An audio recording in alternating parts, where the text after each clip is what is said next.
Appreciation Week. Arts Week. Well, you could have read your letter on camera. National Arts Week is November 12th.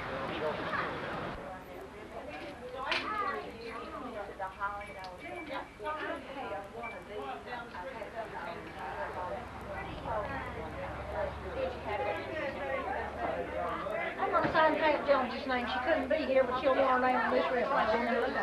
Yeah. Dallas, you signed this in here? Sign this ribbon?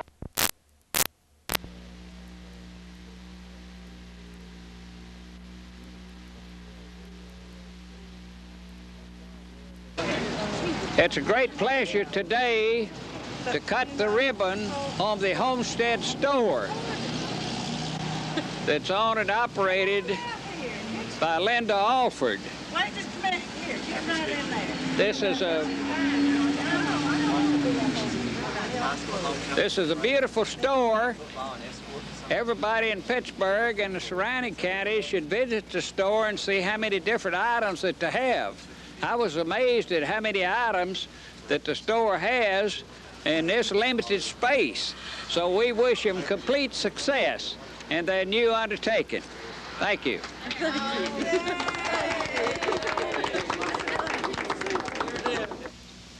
We're here this morning to sign a proclamation relative to the Pittsburgh Medical Center Hospital.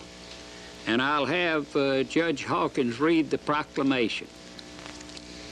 Whereas the East Texas Health Foundation assumed operations of the Pittsburgh Medical and Surgical Hospital on November the 8th, 1983 for a 10-year period, and whereas the East Texas Hospital Foundation has made many improvements to the hospital, and whereas the name of Pittsburgh Medical and Surgical Hospital was changed December the 1st, 1983 to Pittsburgh Medical Center Hospital, and whereas no taxes can be collected to maintain and operate this hospital, and whereas this hospital provides the best of medical services to our community, now therefore by the power vested in D.H. Abernathy as mayor of Pittsburgh, Texas, and by the power invested in Philip Hawkins as county judge of Kemp County, we do hereby proclaim the week of November the 19th through the 24th, 1989, as Pittsburgh Medical Center Hospital Week in Kemp County. If you'll sign, Judge.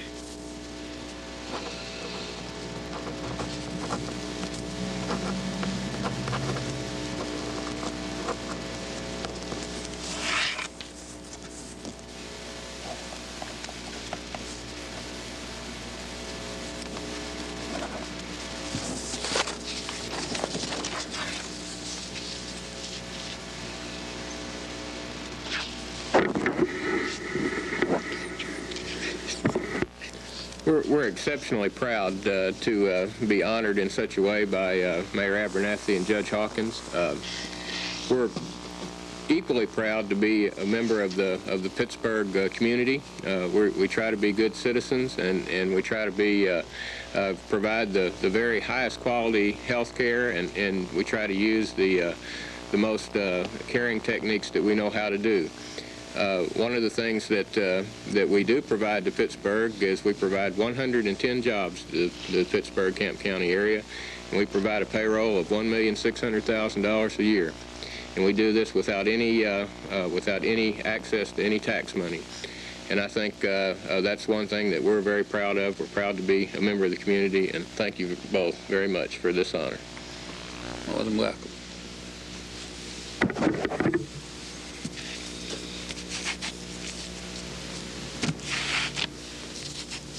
Well, Jerry, thank you. We're very proud of the hospital.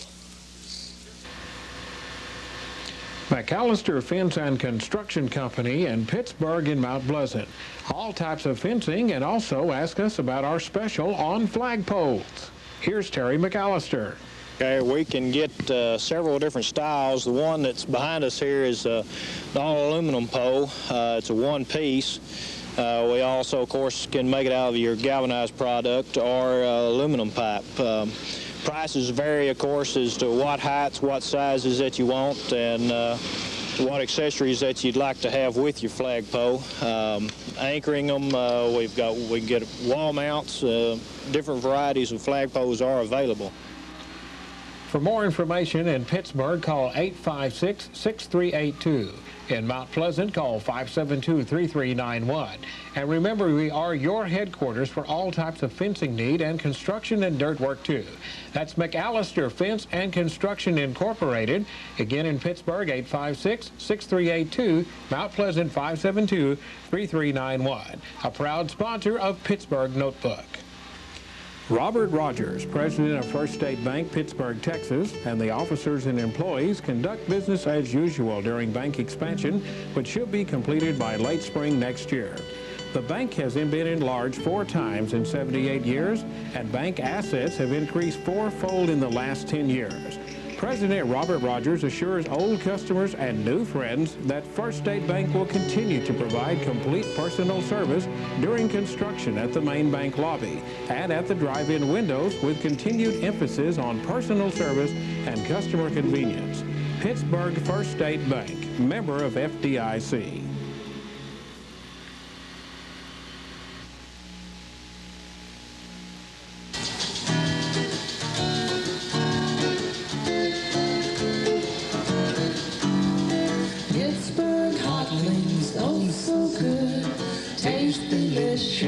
Like they should, lucky Pittsburgh, knock on wood, and try those Pittsburgh hot wings.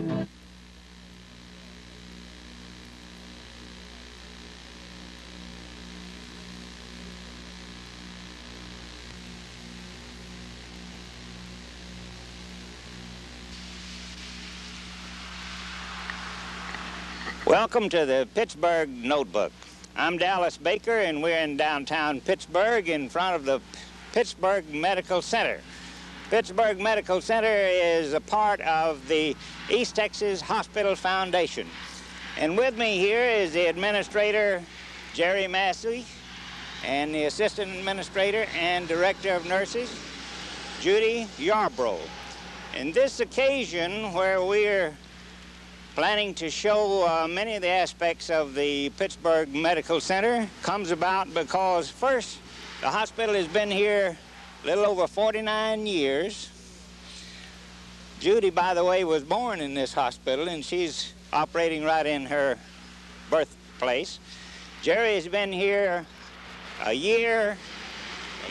Yesterday? A year yesterday. Year yesterday, and he's hit the ground running, and he's a part of the civic and community affairs, and I'm especially privileged to be here because the hospital represents such a major part of our community.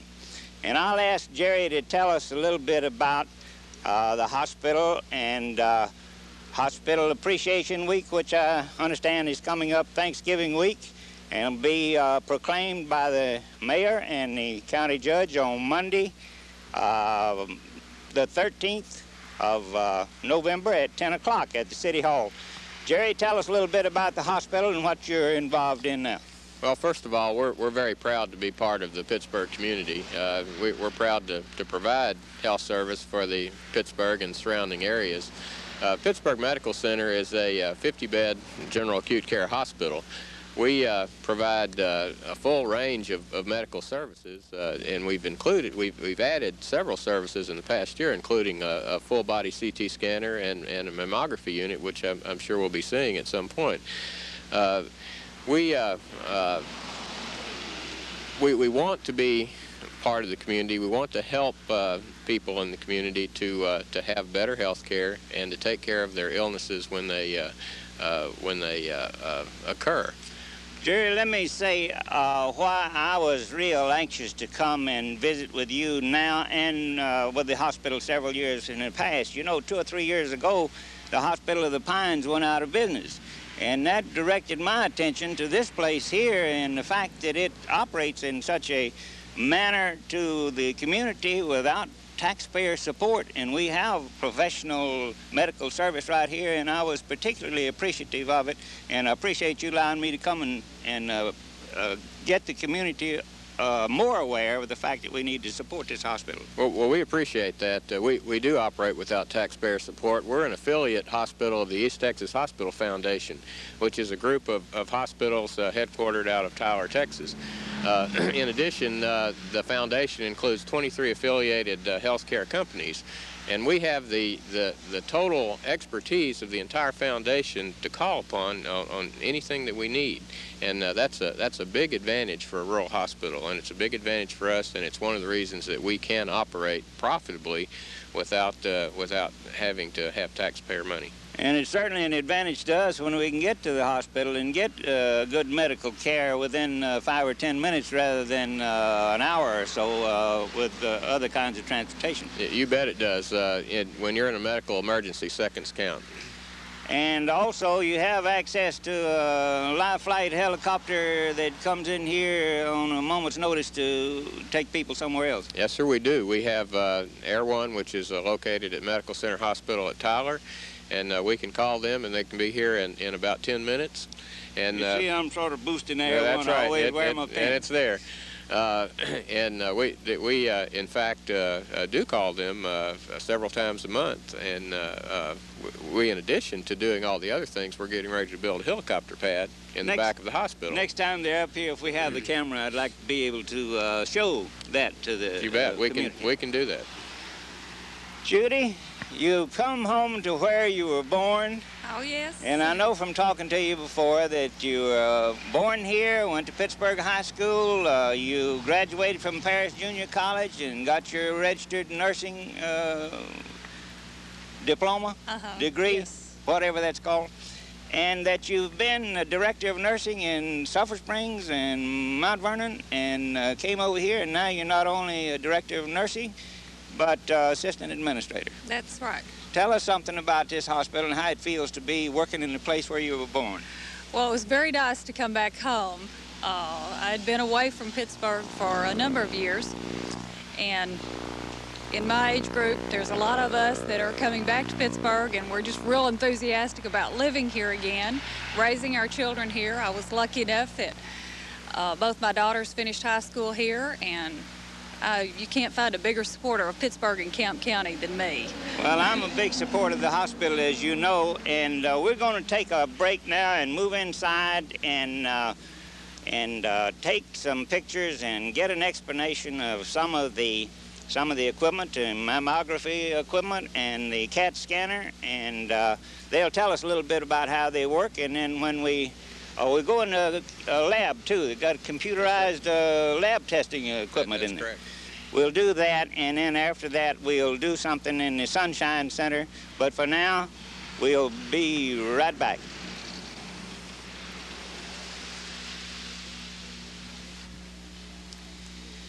Welcome back to Pittsburgh Notebook and Warwick's Restaurant in downtown Pittsburgh. And with me today is two beautiful girls. Mike always wants to do the interviewing so I can do the camera work, but he hadn't told me how to do the camera work, so I get the privilege of standing close to beautiful girls. This girl here is Ruth Ann Bird, and this one is Kim Levine. And they are not on the committee, but they are the committee for the Christmas parade in downtown Pittsburgh. And tell us about that, Ruth Ann. The parade is going to be held Tuesday, December the 5th, here in Pittsburgh. It's going to start at 5 o'clock. If you'd like to be in it, call me. No, call the Chamber. You can call the Chamber of Commerce, 856-3442 for entry forms. And we're expecting lots of surprises this year. So come on down and join us. Tell us how many people so far you know that's going to be in the parade. Y'all, you got any commitments so far? Lots of promises. Lots of promises. That's the way things work out. You know, you do it on a one-on-one basis. That's right. You can't just announce something and have people show up. Kim, tell us something about your participation in this. Well, we've been on the committee. You're Yes, sir. active, I can tell that. Very much, yeah. We are real active this year. 3 years we've been on the committee. This is our third year. We've enjoyed it every year. We hope this will be a bigger and better parade than last year. It's December the 5th. 5th At 5 o'clock, yes. Now, we had Judy on here earlier, and she said something about the merchants staying open after that. Afterwards, yes, sir. An hour after the parade. I wish we could have this camera set up there, and you all select somebody that could do the comments on the parade and say who's what and so forth. Well, we're hoping we can. Well, that's another step that we're trying to cross over right now. We'll have to ask Mike and his bosses to see if they can't make this thing available. It'd be super. We'd appreciate that very much. We could get somebody to furnish us with a pickup truck, you know, or some of these trucks, and say, hey, this truck, you can buy this truck. You better believe it, yeah. And then if the weather's right, what are we going to do about weather? Do you have a weather program where you're supposed to parade in the rain, you just go ahead and parade? That's for Ruth Ann to answer. We don't know about that yet. Merry Christmas. Let it rain, let it rain. Yeah, okay. Hope not. Thank you so much for being with us. Thank you, Dallas. That's Ruth Ann Bird and Kim Levine. Thank you, Dallas, Thank you very much. for being on the Notebook. Thank you.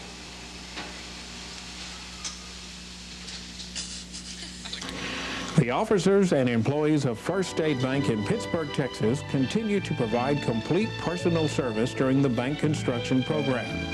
The bank assets have increased fourfold in the last 10 years because of this dedicated personal service. Old customers and new friends are invited to come in for refreshments, banking needs, or just to watch your bank grow. That's First State Bank in Pittsburg, Texas, member of FDIC.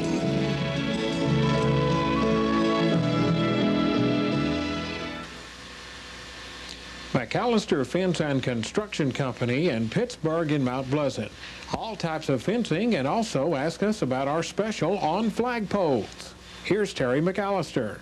Okay, we can get several different styles. The one that's behind us here is an all-aluminum pole. It's a one-piece.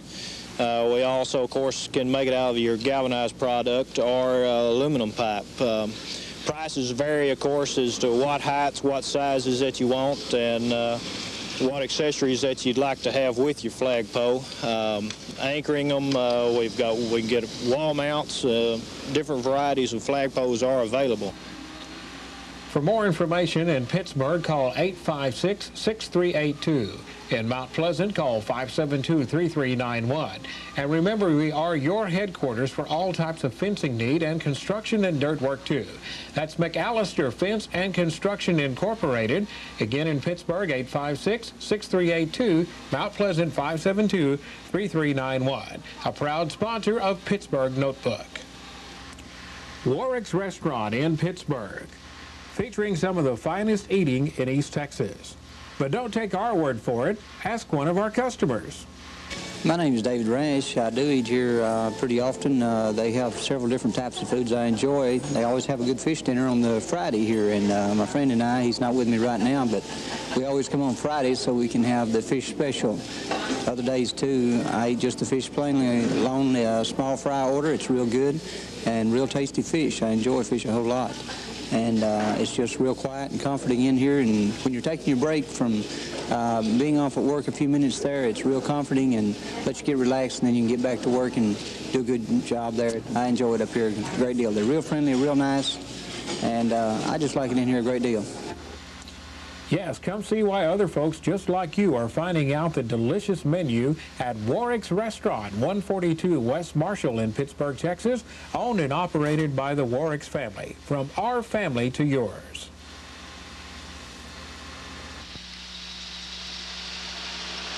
And welcome back to this part of the Pittsburg Notebook. And Mike just told me I'm the luckiest fellow around Pittsburg this morning because I'm been surrounded by beautiful girls, and it's still the case.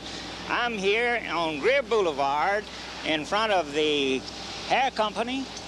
Now, hair company means a place where men and women can get their hair done and styled and so forth. And I'd like to say this to start off with. Lou White here is the owner and operator of the hair company, and she has a lovely, competent staff. And her husband, Carrie, is one of the directors of our East Ensemble Theater of Northeast Texas. This is I sometimes refer to it as Pittsburg Community Theater.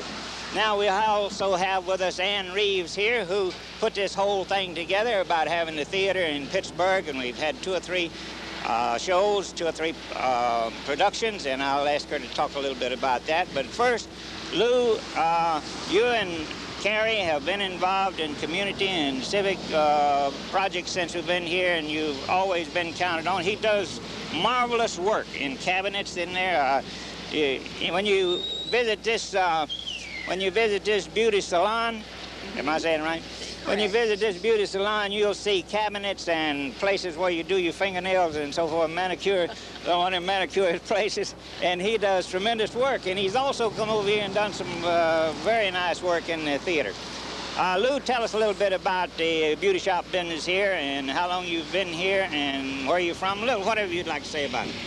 Carrie and I came to Pittsburg in 1984. I opened this shop last year, 1989, July the 5th of 88, I beg your pardon. So I've been in business here a little over a year. Carrie did all the remodeling in the shop for me. Epi Lackey works for me. Terry Clifton works for me as a stylist, both of those as stylists. Lil Sherman is my manicurist. We have a complete line of Matrix products, including their skincare products, and we carry the Nexus line also. We're open Monday through Saturdays, and we do men, women, children, grandmothers, grandfathers, teenagers, anyone. I'd say about those haircuts that you get here, first you get a shampoo, and you get a stylish. Haircut is not just clipping the hair off, it's fixing up so it looks pretty good. No. Well, I came out here once or twice, and I looked better than I did when I came in. You're supposed to. You're supposed to. Let me talk to Ann Reeves a little bit here. We're combining these interviews about the theater and the beauty salon, and you may notice in the background we have a donut shop here. This is a real nice part of Pittsburgh on the green belt line. It goes from Canada to Mexico, and anybody that comes through here ought to stop at the donut shop and get acquainted with the theater. And tell us a little bit about the theater. I know you organized it this year and put it together and had 3 wonderful productions. Tell us about it. Thank you, Dallas. The idea for the theater started several years ago, and we tried several different avenues. Finally, a dear friend of mine, Carolyn Emery. Carolyn Hazelwood Emery. That's right. Well, I went to her, and knowing that she had this building that wasn't being used, and I know that she likes theater and loves it just as much as I do, and she was gracious and kind enough to let us have the building. So with people like Lou's husband, we and countless others, I figure we have had about 2,000 hours of volunteer labor going into this theater. We have transformed an old cafe into a theater in the round for this Northeast Texas area.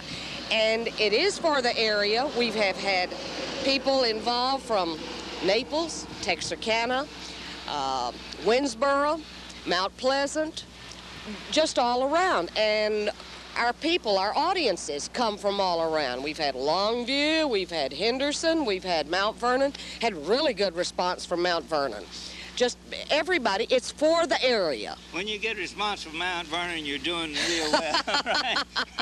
Those are good folks. Everybody around here is good folks. Okay, and I was so impressed by the 2 productions that I saw, and I look forward to the next one. Tell us what's coming up next year or next spring, whenever.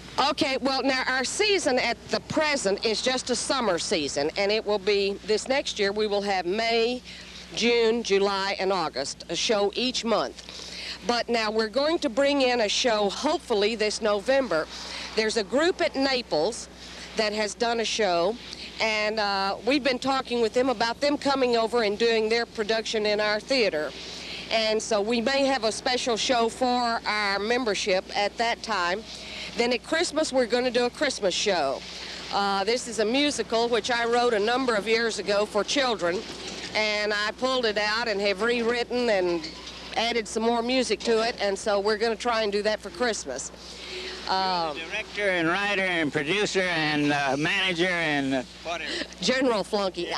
My title is artistic director. Artistic. Now, we do have a wonderful board of directors and a number of officers for the group. We are applying for non-profit status, and we're going to be here to stay in Pittsburgh.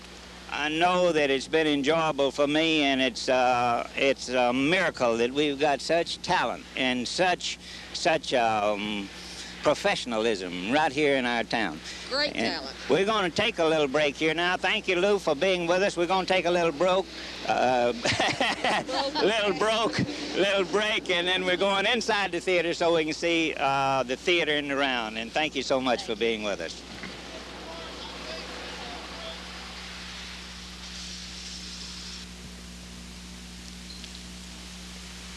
And now we're inside the Ensemble Theater of Northeast Texas in Pittsburg, and Ann Reeves will tell us a little bit of something about how you were able to get this building renovated and prepared for the productions that you did last summer.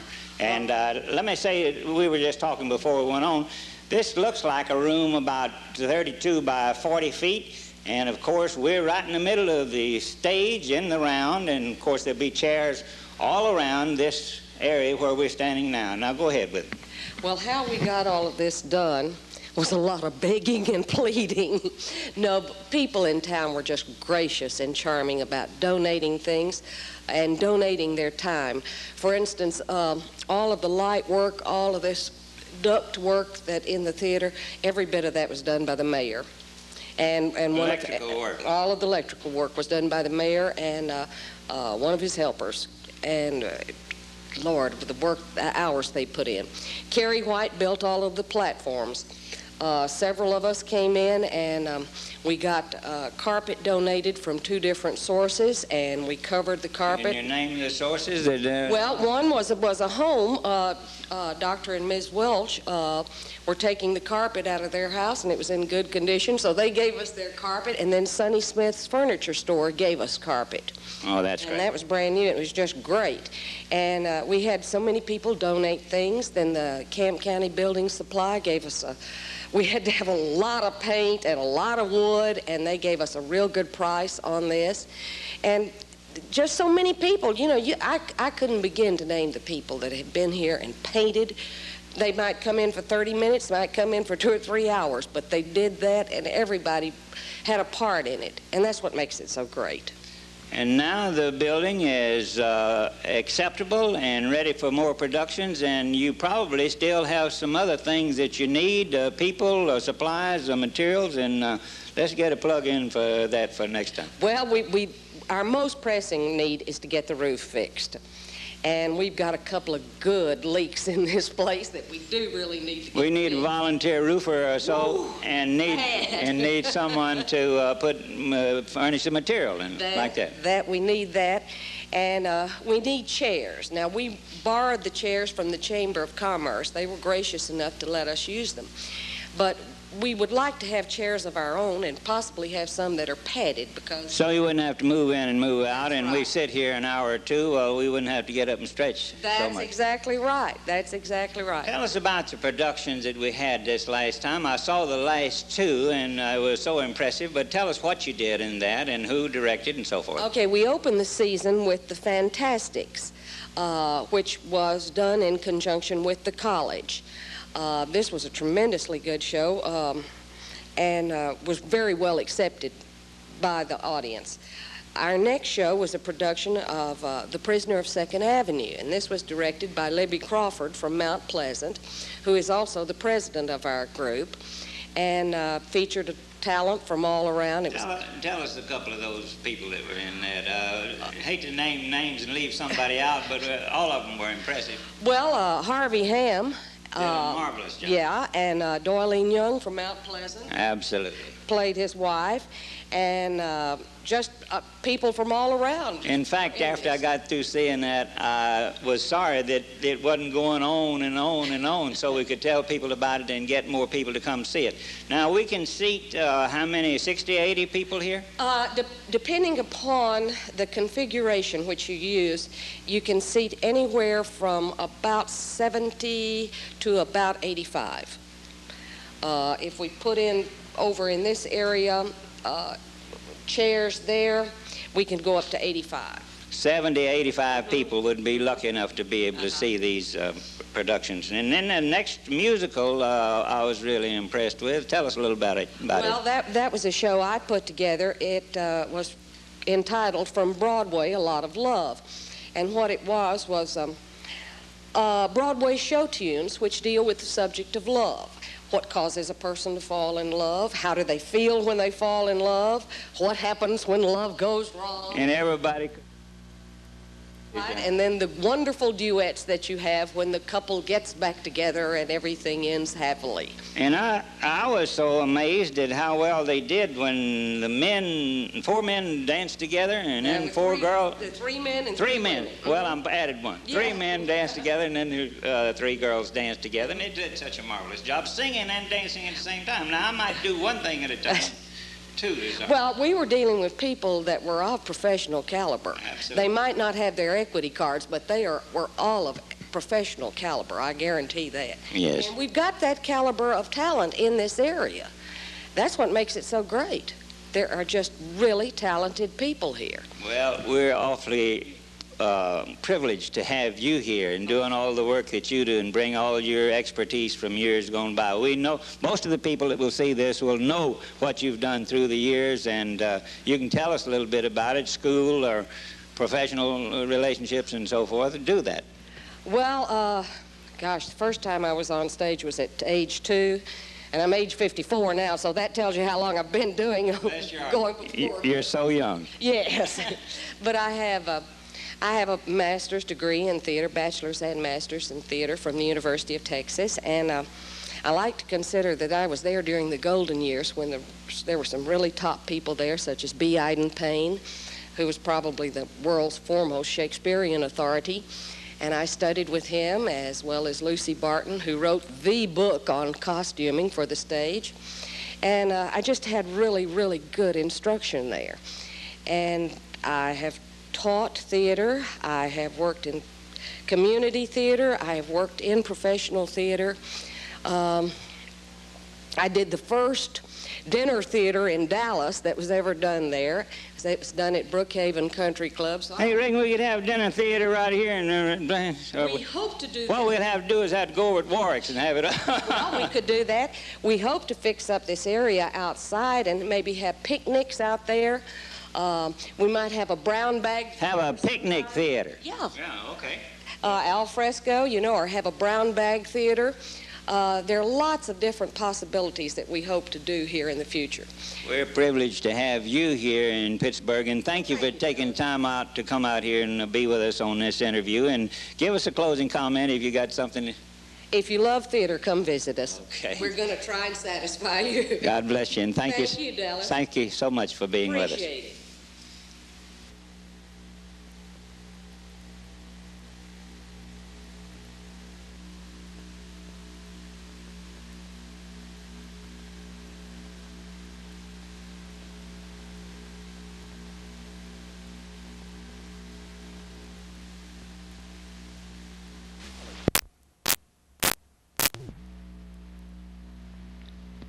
Good evening and welcome to the Pittsburg Notebook program. We've got a good program for you tonight, some interviews, some interesting commercials, and for now, we'll be right back. Robert Rogers, president of First State Bank, Pittsburg, Texas, and the officers and employees conduct business as usual during bank expansion, which should be completed by late spring next year. The bank has been enlarged 4 times in 78 years, and bank assets have increased 4-fold in the last 10 years. President Robert Rogers assures old customers and new friends that First State Bank will continue to provide complete personal service during construction at the main bank lobby and at the drive-in windows, with continued emphasis on personal service and customer convenience. Pittsburg First State Bank, member of FDIC.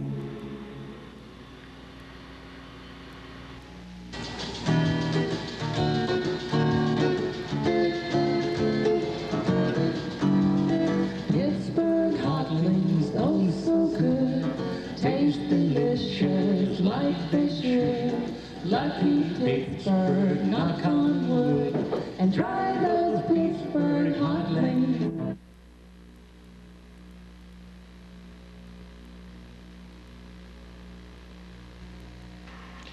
At Pittsburg Medical Center, our standards are simply higher. We offer the latest and complete medical technology.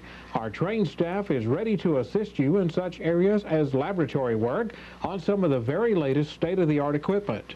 Our medical center is equipped with mammography equipment, and we are very proud of our new CAT scanner, allowing detection and diagnosis and especially helpful in cases of head injury or cancer detection. Our staff stands ready to assist you in every way. At Pittsburg Medical Center, our standards are simply higher.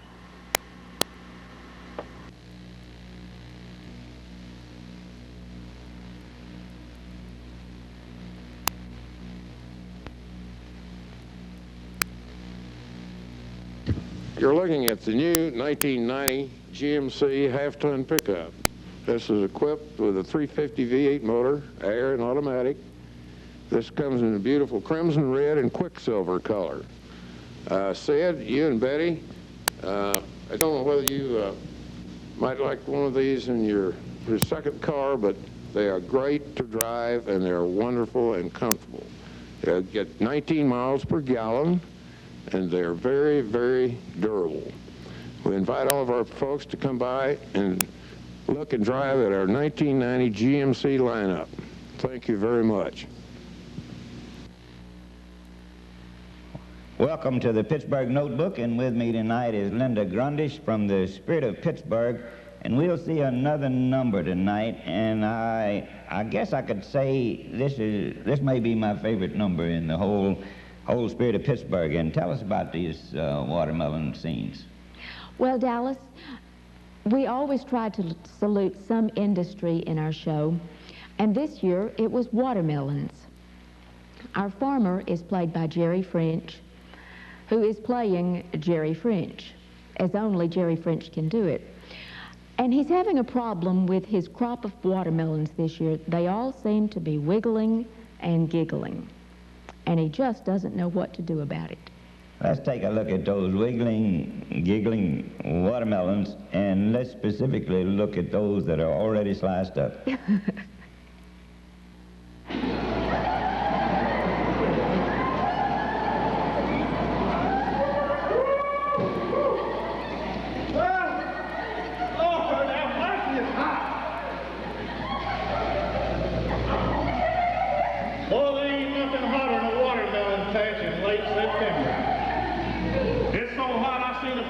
Chasing a rabbit through here a while ago, and they were both walking. Boys, a good roll up right there, ain't it? Fine, marvelous. These are fine watermelons. I don't say so myself. You check if you folks go up out today. Dog is still doing that wiggling.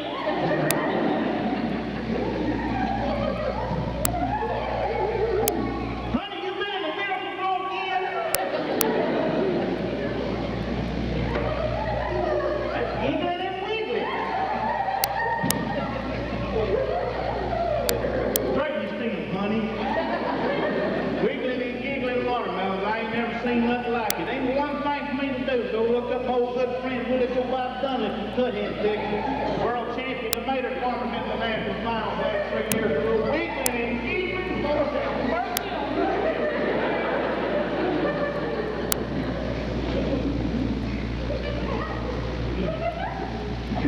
I think our farmer's just wonderful. He's so handsome.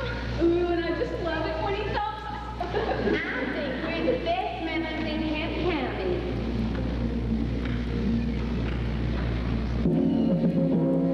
We are the melons from just for you.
of those tap dancing watermelons, tell us who the 3 tap dancers were. The one on your right was Melissa Davis, who also choreographed the number. Pat Blackman was in the center, and then I was on the left. On the left. Uh-huh. Thank you so much for showing us these musical numbers, and for now, we'll be right back. You've enjoyed it. Enjoyed having you. Welcome to Pittsburg Notebook. I'm Dallas Baker here in Pittsburg Motor Company in downtown Pittsburg, and with me is Bill Warford. Bill is the vice president of the Pittsburg Motor Company, and I've asked him to say some things today to us about the background history of Pittsburg Motor Company and what we're doing now in the Christmas season. Bill, tell us about it. Well, Dallas, we've been in business here now going on about 39 years. Started in 1951, April of 1951. And we've been in existence ever since then, of course. And in '83, we had a little catastrophe. We lost our building due to fire, but we rebuilt and coming back strong. And I was here at that time, and there was some conjecture. It says, well, lost the building, shall they continue to invest their future in Pittsburg? And the decision was made for you to do that, and everybody was proud. The community was proud of what you did. Surely, Pittsburg has been good to us, and we appreciate all of our customers here in Pittsburg and the surrounding areas, and we continue to serve those people and want to in the future, and we thank everybody for it. How about telling us the number of vehicles that you are a dealer for? Now, of course, General Motors dealership, but I know there's 3 or 4 that you handle, and tell us about each of those and something about the history of dealership. Okay, we started out with Buick and Pontiac, and then later on took on the GMC truck line. So that's our primary vehicles that we sell is the Pontiacs and the Buick and GMC trucks. Now, I've had those Buicks, and when they were called Special and Roadmaster and Century, and they had 4 holes in there, and they used to say that they had to have them little bitty folks with small heads to get in them holes to work on the car. Yeah, it's different now, though, I'll tell you. It's technology. Computerized? Yes, technology has changed considerably. Everything is primarily electronics now. Electronics? Yes, Something goes wrong, you don't find a fella on the shade tree that can make it right. Not unless he's had a lot of training. Tell you for sure, it takes someone that has a pretty good knowledge of electronics and that attends schools and keeps up with it every day.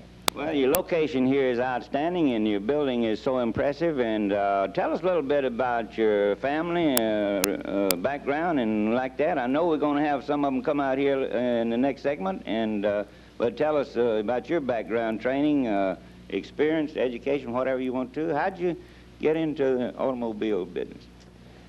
I started out in 1963 with GMC Truck, and from there I went on to Tyler and was the general manager for the truck dealership in Tyler. And of course Jack gave me a call and wanted me to come up here and interview, and so I did, and this is where I wound up. And it was a pretty good transition, but I've enjoyed it and enjoyed the people here. And you've been here how long? I've been here going on 23 years. 23 years. I thought I'd been a long time when it's 8 or 9. Another comment or two before we bring in some of the family and the other folks. Well, at this time of the year, we want to wish everybody a, Merry Christmas and a happy and prosperous New Year. Good season's greetings, and hold on because the best is yet to come. Right. Something like that. Correct. Thank you for that, and we'll be right back. Welcome to Pittsburg Notebook in downtown Pittsburg, and we're here in Handcrafters, etc. today, downtown Pittsburg, and with me is Della Newman, the manager of the Handcrafters, and this is a building full of dealers. I believe you said 15 or 20 dealers. How many would you say regularly? There's approximately 20. About 20 dealers, and Della is the manager, as I said, and she is from Lone Star, I believe you said. Tell us about some of the items, handcraft items that you have in here, and then we will later on talk to a couple of the dealers about what they have. But first, I know the building was renovated by Jim and Barbara Lake, That's correct. and they're out of Dallas, and they have a rancho here at Betty. Yes, they do. Ranch at Betty, and Barbara comes down on occasion. She's not here today, but we'll talk to her at a later time. That'd be fine. Okay, tell us a little bit about this. We're here in front of the Christmas tree here in one of the booths, and tell us about some of the dealers and some of the items that you have here. Well, we have a lot of dealers that come from all over. Some that are from Waco and from Pasadena and the surrounding counties. Pasadena down there by Houston. That's correct. Okay. We have a variety of things here, a lot of woodwork, a lot of clothes. Everything is handmade, and there's a lot of glassware, ceramics. If a dealer wanted a booth here and lived in Dallas and Palestine and so forth, you would still handle their merchandise for them? Oh, certainly, certainly. It's a lot of fun. It's something that's exciting, something that if you really like to work with your hands and really enjoy craft, this is the business to get into. Tell us one or two things that you know about that you can remember off the top of your head that is here now. I see quilts and ceramics and... well, besides collectibles and antiques... you have any of those jackets that... the upside down? Upside down? Yes, we do. I know and Charlotte bought one of those, and everywhere she goes, they stop in and ask her about that. How you make those pants upside down and make a jacket out of it? well, all they do is remove the zipper and reverse it. And your pockets on upside down on the back, and That is right. And they've been a very good seller, very good hot seller right now. I should say, do you have any of them in stock? We certainly do. Okay, well, we'll be looking at some of those a little bit later on. Is anything else you'd like to mention before we get to... Yes, I'd like to introduce a couple of ladies. There are a couple of dealers here at the store. Okay, we'll get them in, and for Pittsburgh Notebook at this time, we'll be right back.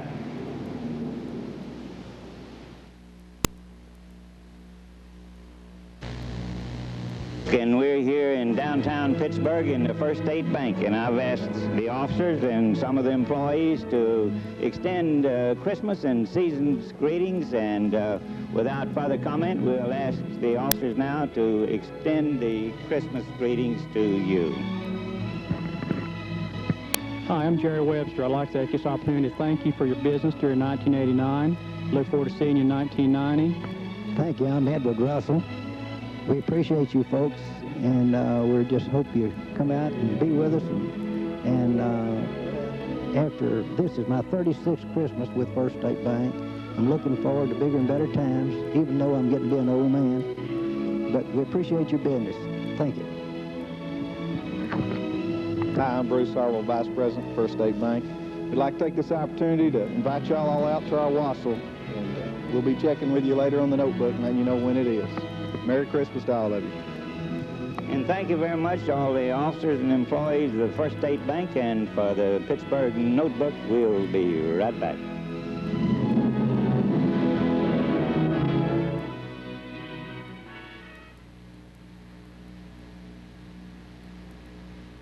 Welcome to the Pittsburgh Notebook, and we're in downtown Pittsburgh in the Warwick's Restaurant, and we've been having a lot of fun rehearsing for the Season's Greetings Christmas song. They'll be doing it a Hawaiian Christmas song, and without further comment, we'll have that Season's Greetings Christmas song. Melikilikimaka is the thing to say on a bright Hawaiian Christmas day. That's the island's greeting that we send to you from the land where palm trees sway. Here we know that Christmas will be green and bright.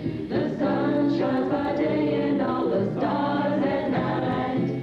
Melikilikimaka is Hawaii's way to say Merry Christmas to you. Melikilikimaka is the theme to say on a bright Hawaiian Christmas day. That's the island's greeting that we send to you from the land where palm trees sway. Here we know that Christmas will be green and bright. The sun shines by day and all the stars at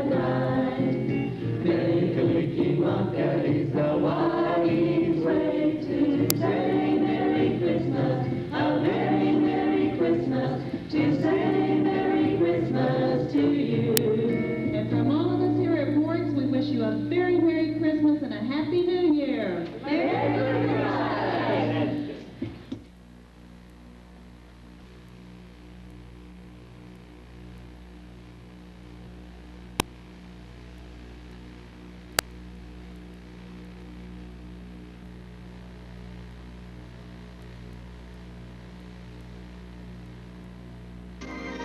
I extend the season's greetings to me and the customers and whatever you want to do. Season's greetings and Merry Christmas to your family and friends. Merry Christmas, Pittsburgh Notebook will be right back.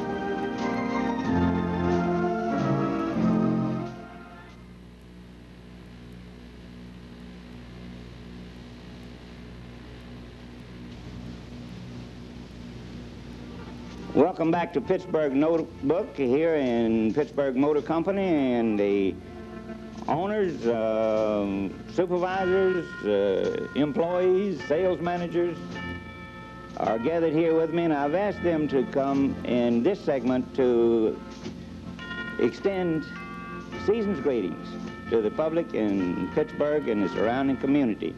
And now, without further comment, here are these for season's greetings.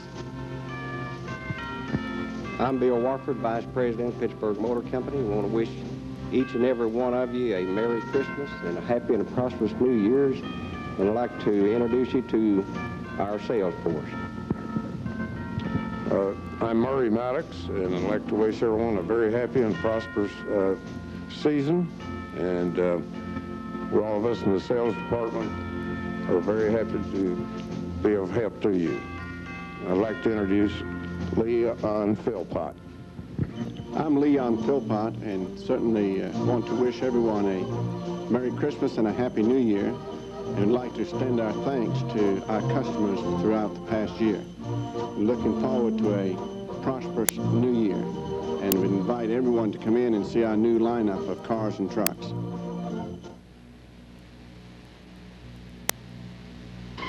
The Pittsburgh Notebook is here at Pittsburgh Medical Center for season greetings.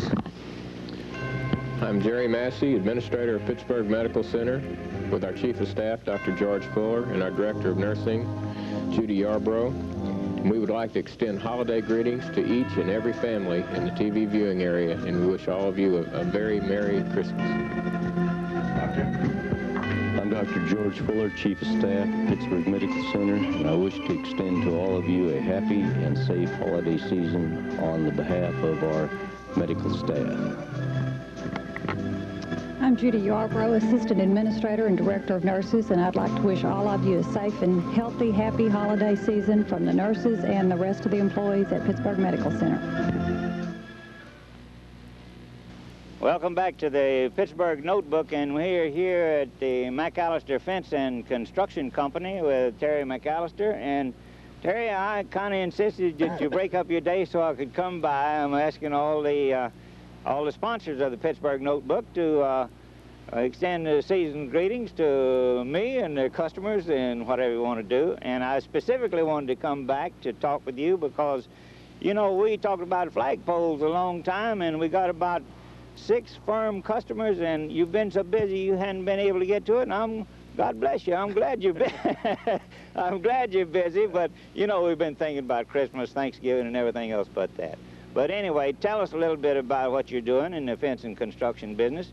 And I ask you to be with us here in front of your welding machine, and I see you got some pipe in the background there that makes flagpoles. So tell us first about fence and construction, flagpoles, and season greetings, whatever you'd like to say. Okay, Dallas, thank you for coming by and stopping by and letting us have an opportunity to get our business out on TV and to the audience out there. And kind of what behind us, our yard's a little bit skimpy right now because all of our equipment's all out just behind us here. Out working like you want it to be. Yes, sir. Yeah. It's all out working.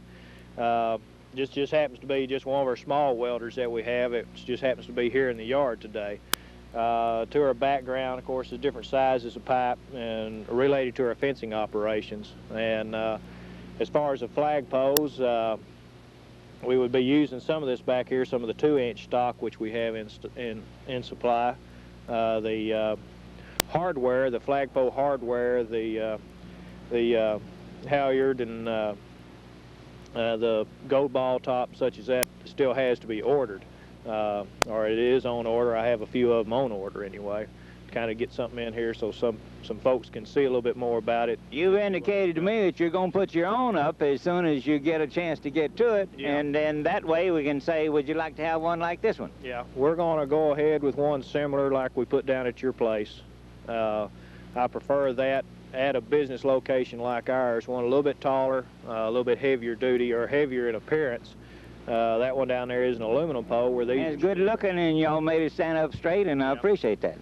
But that's what we'd like to put here. Is that's what I've got on order for here, and it may be another week or so before it comes in for our yard. But Terry, tell me a little bit more about your background. We didn't get to talk about that before, but you've been in this business, and your family's been in it for a number of years, and tell us about the background history again. Okay, well, our business dad, S.L. McAllister, started the business basically 1959, 1960. All of us, of course, I was pretty young and had two older brothers, and started out in the earth moving business, and it's just kind of grown over the years, and brother and I have taken it over, and Dad's basically retired, still involved with it quite a bit. I still see him around here every now and then working on a piece of equipment he likes to keep a hand in. Oh yeah, he still likes to crawl up on them and run them, and keep a hawkeye over the rest of us, make sure we're doing what should be done. I appreciate you talking with us on this segment, and what we'll do is use this and put a little music in the background, and we'll use that for your season's greetings. All righty. And thank you for being with us, and for the Pittsburgh Notebook, we'll be right back. Welcome back to the Pittsburgh Notebook, and we're here in the laboratory at the Pittsburgh Medical Center, and with me is Jerry Massey and Carolyn Oglesby. And I'll ask Jerry and Carolyn to tell you about the new lab testing equipment that they have here in the Pittsburgh Medical Center in Pittsburgh. Well, Dallas, when we started to upgrading the equipment in the hospital, the lab was one of the first places that we decided to start. And one of the things that we bought for the lab is this brand new chemistry analyzer. It's called a Cobas Miras S, and it's made by Roche Diagnostic Corporation. And it really is a really good machine for a hospital our size. Basically, it's a computerized chemistry analyzer, and it allows us to do many more tests than we were able to do before. And it also allows us to be more efficient in terms of our utilization of personnel. In addition to that, it's more reliable than the chemistry analyzer that we had previously. Carolyn's going to demonstrate it a little bit now, and I'll let her talk about it as we demonstrate. Okay, I'm going to program it to run another patient for us, and it's very simple. You just hit enter button, put your type your patient's name in, enter, and then order your test. Press enter again. Hit the start button, and it's ready to go. It's very efficient. We can report out profiles from 10 to 12 minutes, a complete Chem 20, and it's very fast on doing our stat lab work out of the ER and also the patients on the floors, which makes the doctors happy. And like Mr. Massey said, we can do a few more tests now in which we're able to check for high and the good and bad cholesterols, and we can check kidney functions, liver, hearts. We can do cardiac risk profiles, and that's basically it. What about how long it takes to run that through there, will you, please? It takes, we can do a profile such as this in about 10 minutes, and it really is a good thing for us to have. The doctors really like it because we can do our stat work, the work that we have to do immediately. We can do it quickly, and we can get the results back very fast to them so that they can start the treatment that they need to start on the patients. And that's one of the best things that we really like about the machine and that our physicians like. Doctors can give the patients a report right away that same day. They may be in the hospital room talking with the patient, and 10 minutes later you can have them the report. Thank you so much for being with us, Jerry and Carolyn, and we'll be right back. Warwick's Restaurant in Pittsburg, featuring some of the finest eating in East Texas. But don't take our word for it. Ask one of our customers.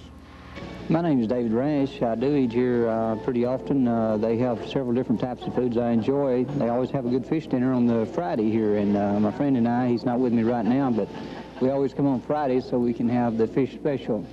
Other days, too, I eat just the fish plainly alone, a small fry order. It's real good and real tasty fish. I enjoy fish a whole lot. And it's just real quiet and comforting in here. And when you're taking your break from being off at work a few minutes there, it's real comforting and lets you get relaxed, and then you can get back to work and do a good job there. I enjoy it up here a great deal. They're real friendly, real nice, and I just like it in here a great deal. Yes, come see why other folks just like you are finding out the delicious menu at Warwick's Restaurant, 142 West Marshall in Pittsburg, Texas, owned and operated by the Warwick's family. From our family to yours. The officers and employees of First State Bank in Pittsburg, Texas, continue to provide complete personal service during the bank construction program. The bank assets have increased fourfold in the last 10 years because of this dedicated personal service. Old customers and new friends are invited to come in for refreshments, banking needs, or just to watch your bank grow. That's First State Bank in Pittsburg, Texas, member of FDIC. At Pittsburg Medical Center, our standards are simply higher. We offer the latest and complete medical technology. Our trained staff is ready to assist you in such areas as laboratory work on some of the very latest state-of-the-art equipment. Our medical center is equipped with mammography equipment, and we are very proud of our new CAT scanner, allowing detection and diagnosis, and especially helpful in cases of head injury or cancer detection. Our staff stands ready to assist you in every way. At Pittsburg Medical Center, our standards are simply higher.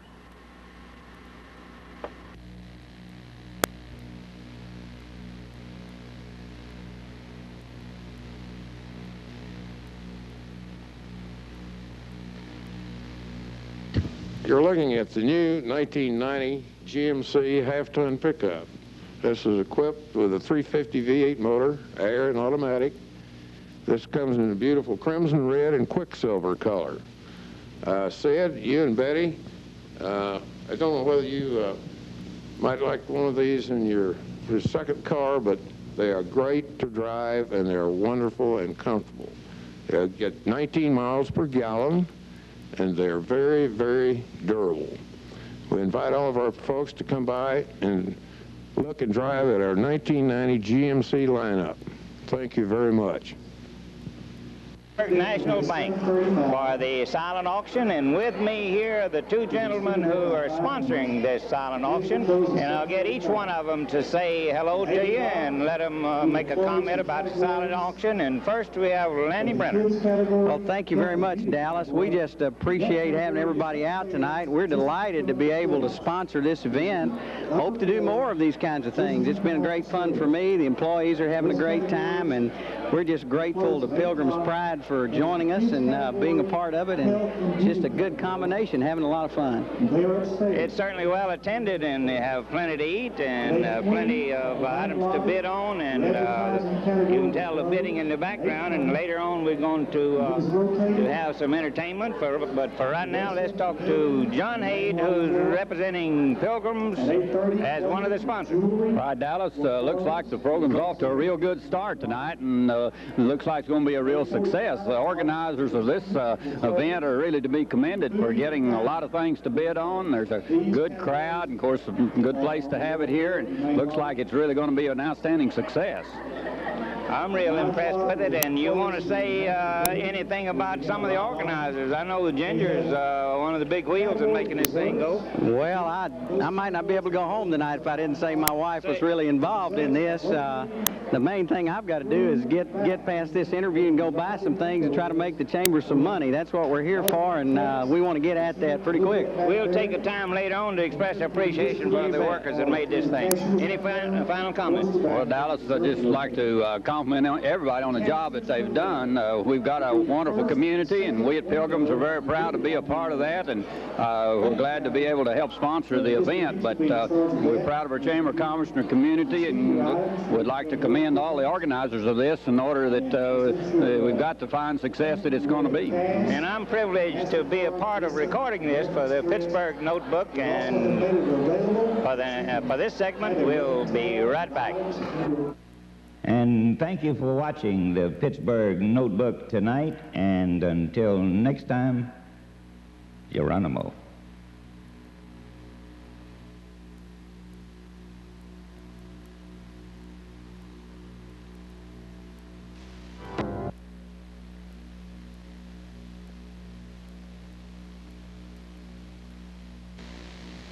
And welcome to the Pittsburg Notebook, and with me is Linda Grundish from the Spirit of Pittsburg. Linda, we're about to see the Christmas scene from the Spirit of Pittsburg. During World War II, the people at home missed the servicemen, and I can relate to that, and I agree with Archie Bunker that that was the big one. Tell us a little bit about this number. This number opens with the family around the Christmas tree. They're missing their servicemen. That's too bad. Yeah. I remember those things. Yeah. Then the next half of the scene is the service people. Yeah. It's set, they're in the wartime, and the soloist for this group is Matt Harold in the war scene, and then Jennifer Rowe in the family.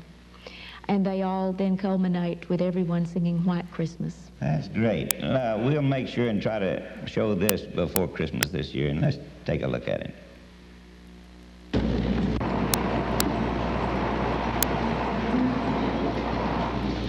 Virginia, I'm so glad you decided to spend Christmas Eve with us. Oh, Miss Jones, thank you so much for inviting me. Well, dear, we knew you were lonesome. We miss Charles just as much as you do, dear. Oh, I just miss him so. Oh, I'm so sorry. Don't be, dear. Mr. Jones, give Virginia your handkerchief. Honey, this should make you feel better. Come, Mr. Jones. Let's finish trimming the Christmas tree.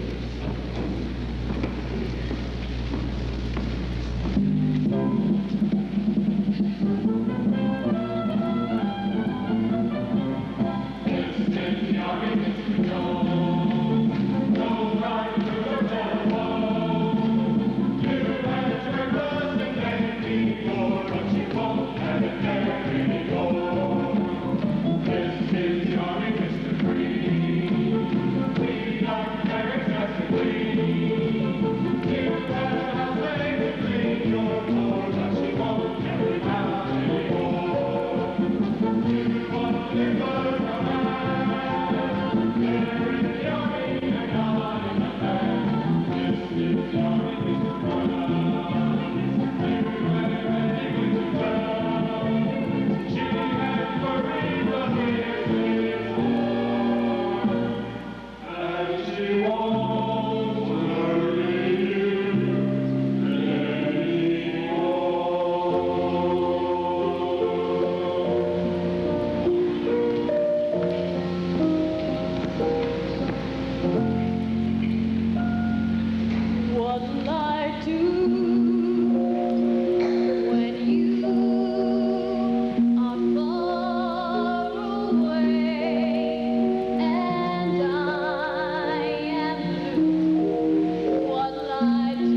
those scenes make me think of some things that happened 40 years ago, and I know that you remember a different time than that, different generation. But give us some comments about that Christmas scene, the servicemen and so forth. So many things are happening in Europe now that makes us remember the times the way they were before. Yes, I think that scene is really timeless. Change the costumes and it could be today. Absolutely. That was one of our larger numbers. It had 27 people in that scene. And they did a good job, and we'll be right back.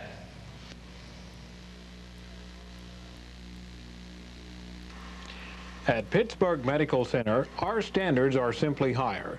We offer the latest and complete medical technology. Our trained staff is ready to assist you in such areas as laboratory work on some of the very latest state-of-the-art equipment. Our medical center is equipped with mammography equipment, and we are very proud of our new CAT scanner, allowing detection and diagnosis, and especially helpful in cases of head injury or cancer detection. Our staff stands ready to assist you in every way. At Pittsburg Medical Center, our standards are simply higher. You're looking at the new 1990 GMC half-ton pickup. This is equipped with a 350 V8 motor, air and automatic. This comes in a beautiful crimson red and quicksilver color. Sid, you and Betty, I don't know whether you might like one of these in your second car, but they are great to drive and they're wonderful and comfortable. They get 19 miles per gallon and they're very, very durable. We invite all of our folks to come by and look and drive at our 1990 GMC lineup. Thank you very much.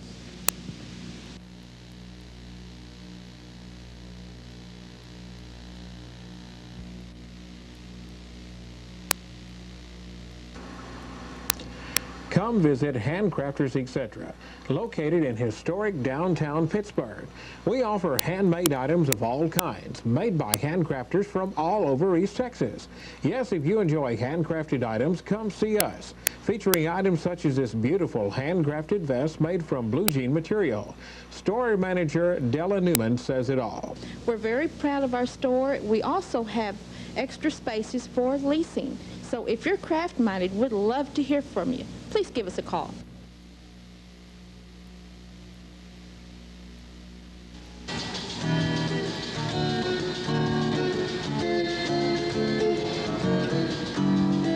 Pittsburg hot wings, oh so good.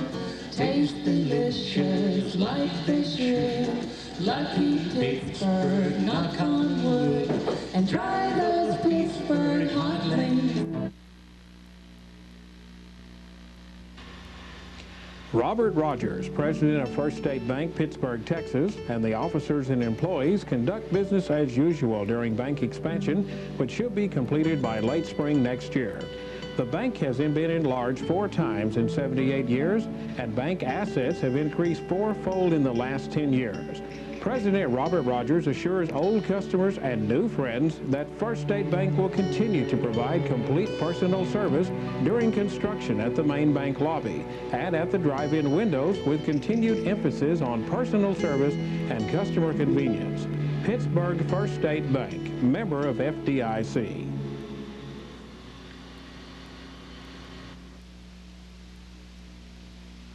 Welcome back to the Pittsburgh Notebook, and Leon Philpott is explaining the characteristics of this 1990 Grand Prix Pontiac to a customer here. And Leon, tell him about it. Thank you, sir. Well, first of all, this car is equipped with many different options. It has power locks, power windows. It also has power seat.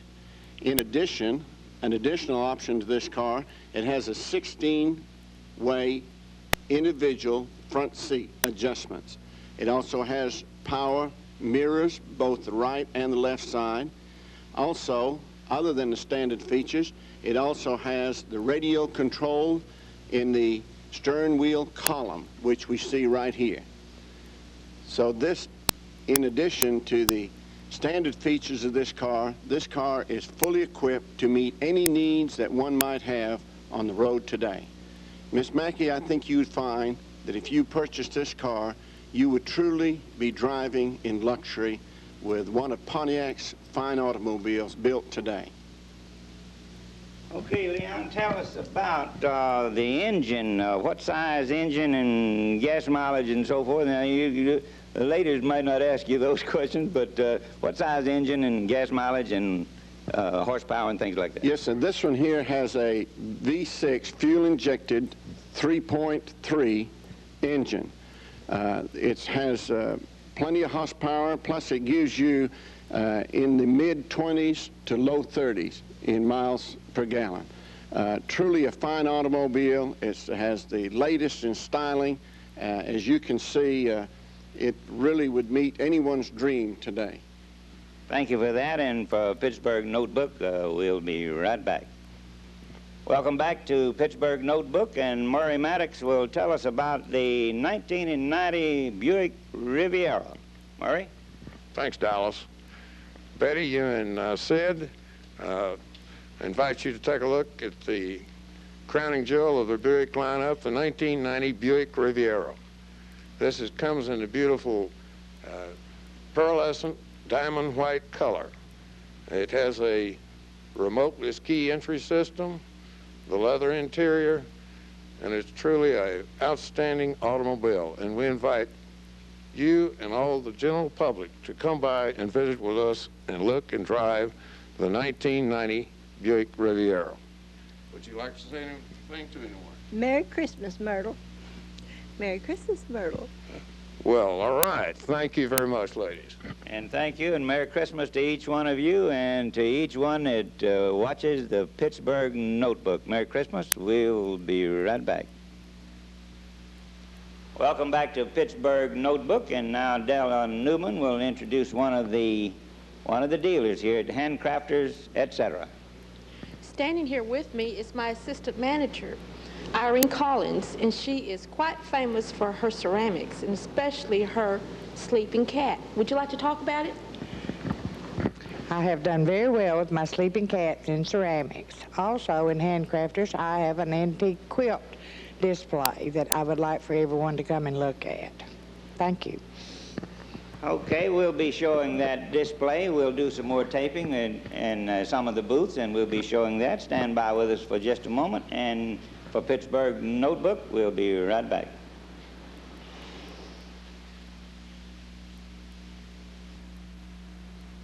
Welcome back to Pittsburgh Notebook, and we're here in Handcrafters, etc. in downtown Pittsburgh, and I've asked Della Newman, the manager, to allow us to come back to tape a segment here at the entrance of this beautifully decorated store, and I've asked Della to tell us about some of the booths that may be in camera range at this time.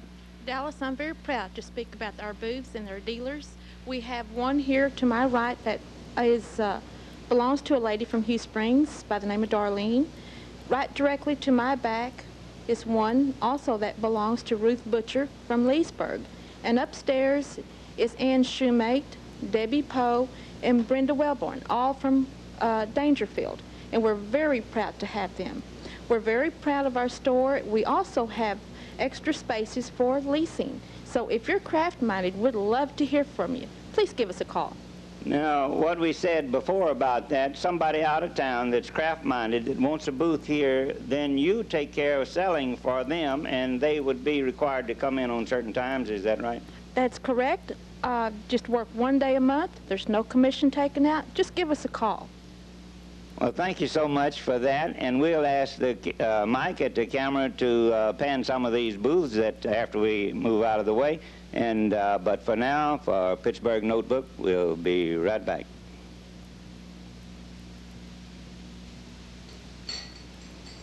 And welcome back to Pittsburgh Notebook and our favorite restaurant, and that's Warwick's in downtown Pittsburgh. And I've asked Teresa to allow us to come back here to show some scenes from the decorations that they have here by the Pittsburgh Ezekiel airship and the outstanding ideas that went together to make this a real Christmas greeting. Teresa, tell us about it. We did this about a year ago, Dallas, and We had so much fun putting it together. What we do is on a Sunday afternoon after Thanksgiving, we all get together and just throw our ideas together. Well, a good friend of mine who does visual display in a local store, department store, she came in and showed us some ideas, and we all put our heads together. So you might say it was an organized group effort here at the restaurant. My mother had her ideas. You can look around and always see a part of my mother's hand in everything. Our Christmas card was made by my sister Tina, from our family to your family and everyone else. And the reindeer were painted by Tassi, who is our local in-house singer. He sings every Friday and Saturday night, but he cut them out and painted on them, and each of us had our hand in that. And we made it to appear as if the Ezekiel were flying over the landing strip, over the clouds, and I think it has a very effective visual display. It certainly has, and I was so impressed about it. The reason I asked to come back is because I know the sense of relief that the pilot finds when he comes into an airport out of instrument conditions at night and is able to see the lights of the airstrip.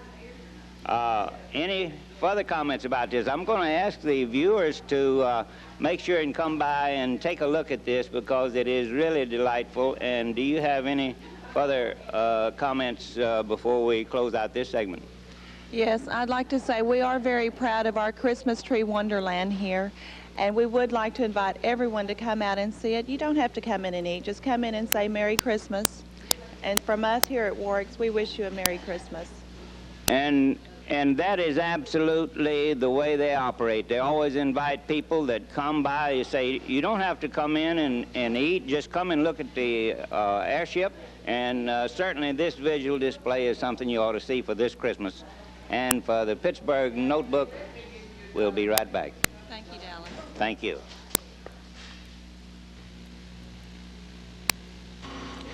The officers and employees of First State Bank in Pittsburg, Texas continue to provide complete personal service during the bank construction program.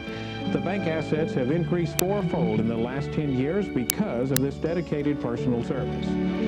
Old customers and new friends are invited to come in for refreshments, banking needs, or just to watch your bank grow. That's First State Bank in Pittsburg, Texas, member of FDIC.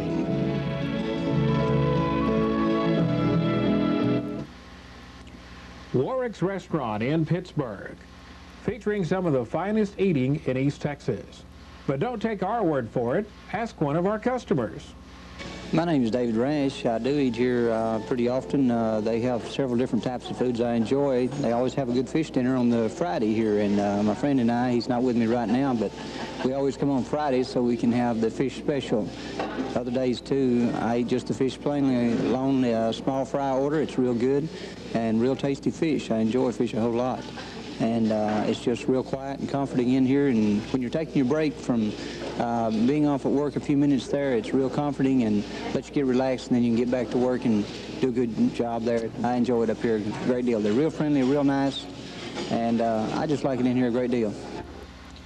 Yes, come see why other folks just like you are finding out the delicious menu at Warwick's Restaurant, 142 West Marshall in Pittsburg, Texas, owned and operated by the Warwick's family. From our family to yours. Come visit Handcrafters Etc., located in historic downtown Pittsburgh. We offer handmade items of all kinds, made by handcrafters from all over East Texas. Yes, if you enjoy handcrafted items, come see us. Featuring items such as this beautiful handcrafted vest made from blue jean material. Store manager Della Newman says it all. We're very proud of our store. We also have extra spaces for leasing. So if you're craft-minded, we'd love to hear from you. Please give us a call. At Pittsburgh Medical Center, our standards are simply higher. We offer the latest and complete medical technology. Our trained staff is ready to assist you in such areas as laboratory work on some of the very latest state-of-the-art equipment. Our medical center is equipped with mammography equipment, And we are very proud of our new CAT scanner, allowing detection and diagnosis, and especially helpful in cases of head injury or cancer detection. Our staff stands ready to assist you in every way.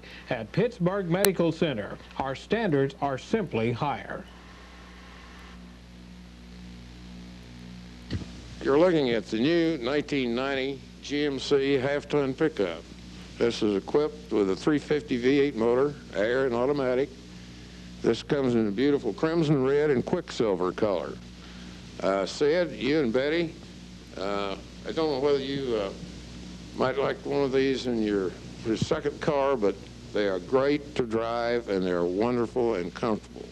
They get 19 miles per gallon and they're very, very durable. We invite all of our folks to come by and look and drive at our 1990 GMC lineup. Thank you very much. Hey, welcome back to Pittsburg Notebook, and we're here in Smith's Furniture and Appliances in downtown Pittsburg. And Jim Bob is operating the RCA camcorder here, and we're just using the built-in microphone and, of course, taking the picture into a mirror. And I'll ask Jim Bob to explain this camera and the operation of it and what it costs and whether or not he has them for sale here. Yeah, Dallas, this is just one of the RCA camcorders that we do carry. It has, this particular model has a 8:1 zoom lens. It is a 5 lux light level. And when we're talking about lux light level, we're talking about candlelight is what the lux means. You can get in a dark room and you supposedly are only supposed to have like 5 candlelights to really be able to pick up something in a dark room. Of course, it's all solid state. It comes with a 2-hour rechargeable battery. It takes 2 hours to charge the battery and 2 hours of continuous recording to discharge the battery. If you're close enough in to electricity, you don't even have to have a battery to record with. And what I'm doing right now, I'm zooming in as close as I can into the mirror that we're recording on. And you can see how close through the viewfinder here, how close it does zoom in. And I'll zoom out right now and show you exactly how far you can zoom back on it. And you can really go far back on it. But as I said, it's got all solid state materials. There's no tubes or anything inside the camcorder. It has a earphone jack on it where you can, I could plug an earphone into it and hear what we're recording right now. It's got a self timer on it where you can set the timer, and both of us could go over in front of the camcorder and record ourselves without anybody even having to be at the camcorder. It comes with a jack that after you play something and you're somewhere where you don't have a VCR to play back, you can just play back through the camcorder. Just activate the playback feature on it, turn it on to play, and watch it right through the camcorder through the TV. You don't even have to have a VCR, which is quite amazing. Every year we get these, they're always something that they've added to it or made better. They're just always improving them. How about the focus manual and automatic? I see you zoom in and the focus changes there. Yeah, when you're really this close, when you zoom, if I zoom all the way in without doing it manually, it's hard for it to focus itself. It will, up to a point, I can pull back just a little bit right there and it will focus itself. But if you get up too close to something, you have to kind of adjust it a little bit. But it has, like I said, an 8:1 zoom lens, so really there's virtually nothing you have to do as far as focus and everything. If it'd have to know something about photography while you're working this thing. Right. Like. Yeah, usually when someone comes in and buys one, I always tell them that I could spend 2 or 3 hours with them trying to teach them how to operate it and everything, but there's no way anybody can teach you. It's kind of like learning to drive a car. You really have to do it yourself. You have to get behind the camcorder and play with it and learn to operate it, and all the features and all it has. They're really nice to have. Nice to read the book too? Yes, sir. That really helps. It really does. Okay, anything else about this camcorder that the person who buys it for someone for a Christmas present ought to know? Really, that we carried this particular model and one other model, and they're both good camcorders. The other one that we do have has one or two other features and is a little bit more expensive, but this one by far is our better camera. And I'm always willing, or any of us are always willing up here, if we sell a camcorder, if you ever have a question, just come back and ask us, and if we don't know the answer, we'll sure find out for you. What does it take to buy this one? A lot of money, really. It's less than $1,000, $900. Right. That's about where they'll start. And then depends on what you buy with it. Right. And what we've done in the past, anybody that buys accessories from us, we usually just get them for them at cost, like extra batteries, lenses, anything else that they want. We just get it for what it costs us. We don't try to make anything off of the accessories. Well, I appreciate you demonstrating this camera to us, and for Pittsburgh Notebook, we'll be right back. Me is Linda Alford.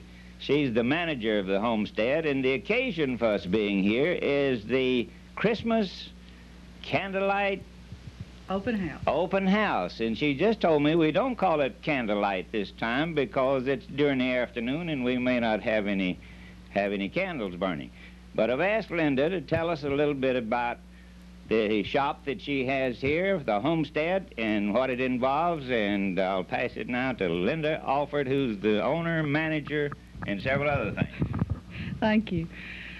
Right now I'm standing in the Cherokee Roses booth. We have 17 booths in this building that are provide the dealers in our number 27. We have handmade gifts, antiques, collectibles. Right now I'm standing next to a lot of ceramics and applique sweatshirts. We have all kinds of different crafts. We have country crafts. We have things for Christmas. We have gifts for everybody in the family, and we would love to have you come over and see us. We love to talk about Pittsburgh, and we have most of our dealers are local. We have a Welcome to Pittsburgh Notebook, and we're now in Charlotte's Market Street Antiques in downtown Pittsburgh. Is that right?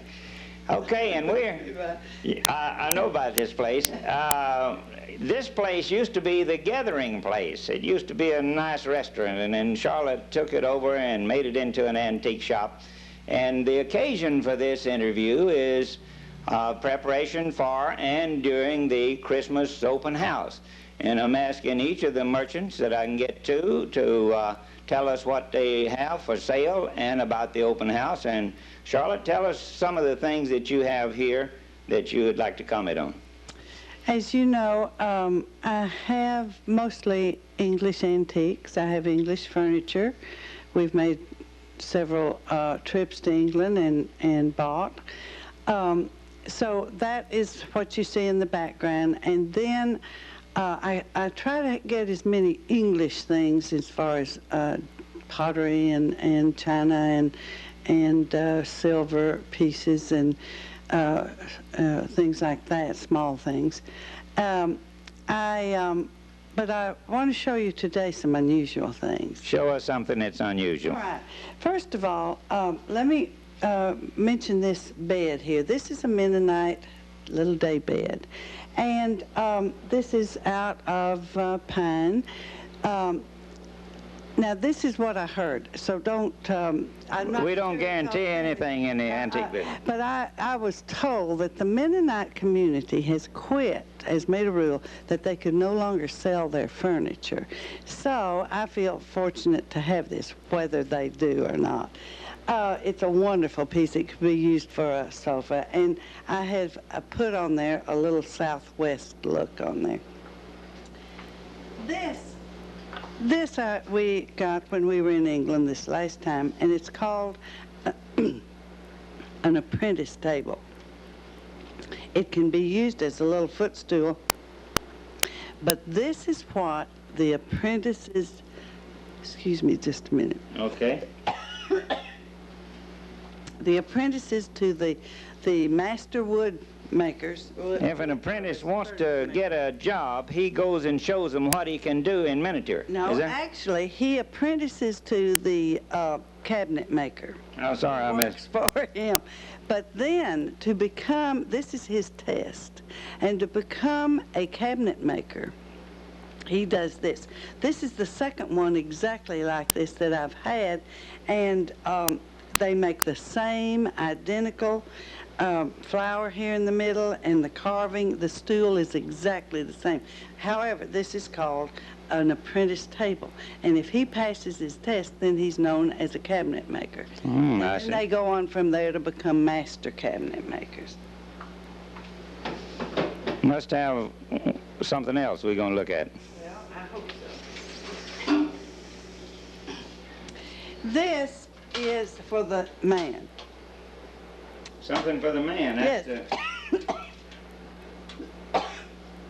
This is a very expensive minnow bucket. Minnow bucket, okay. Now, someone came in. I learn more from my customers than anywhere.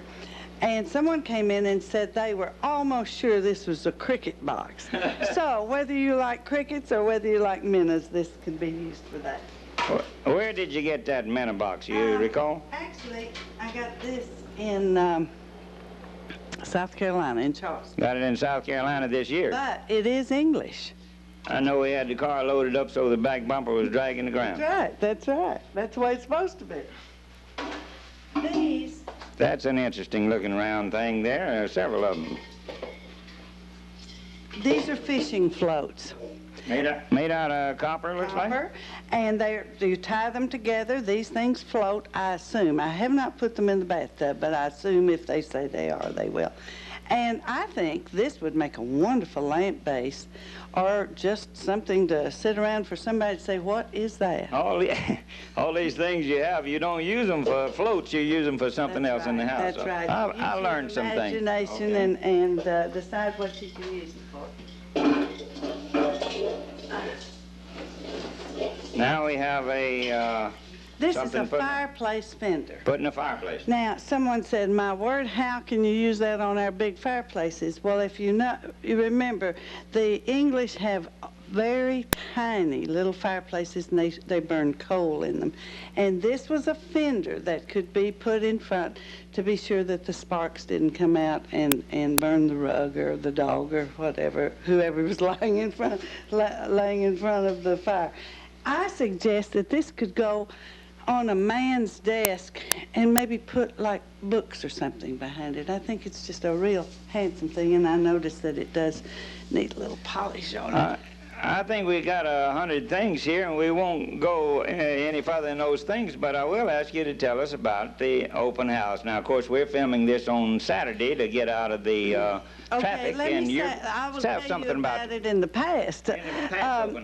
Yesterday, it was when the open house was, when this is going to be shown, and it was from 2 to 6, and everybody in town was open, and it was just a fun time. And right here is where our table of goodies is going to be, and so it's going to be something you can dip out in refreshments and like yes, and so and 2 ladies from Tyler are coming, and they have a doll collection. Now, these are new dolls, but they're the most beautiful things you've ever seen, and I hope that the people who are listening or seeing this got to see them, because they're special.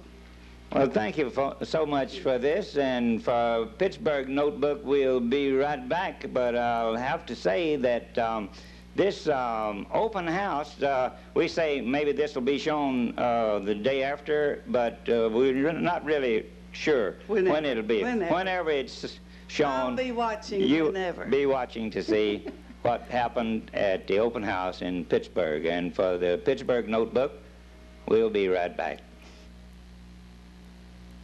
And we're here in downtown Pittsburgh in the First State Bank, and I've asked the officers and some of the employees to extend Christmas and season's greetings, and without further comment, we'll ask the officers now to extend the Christmas greetings to you. Hi, I'm Jerry Webster. I'd like to take this opportunity to thank you for your business during 1989. Look forward to seeing you in 1990. Thank you. I'm Edward Russell.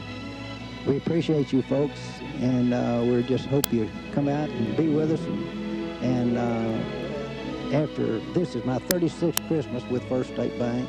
I'm looking forward to bigger and better times, even though I'm getting to be an old man. But we appreciate your business. Thank you. Hi, I'm Bruce Harwell, Vice President, First State Bank. We'd like to take this opportunity to invite y'all all out to our wassail. And we'll be checking with you later on the notebook and letting you know when it is. Merry Christmas to all of you. And thank you very much to all the officers and employees of the First State Bank, and for the Pittsburgh Notebook, we'll be right back.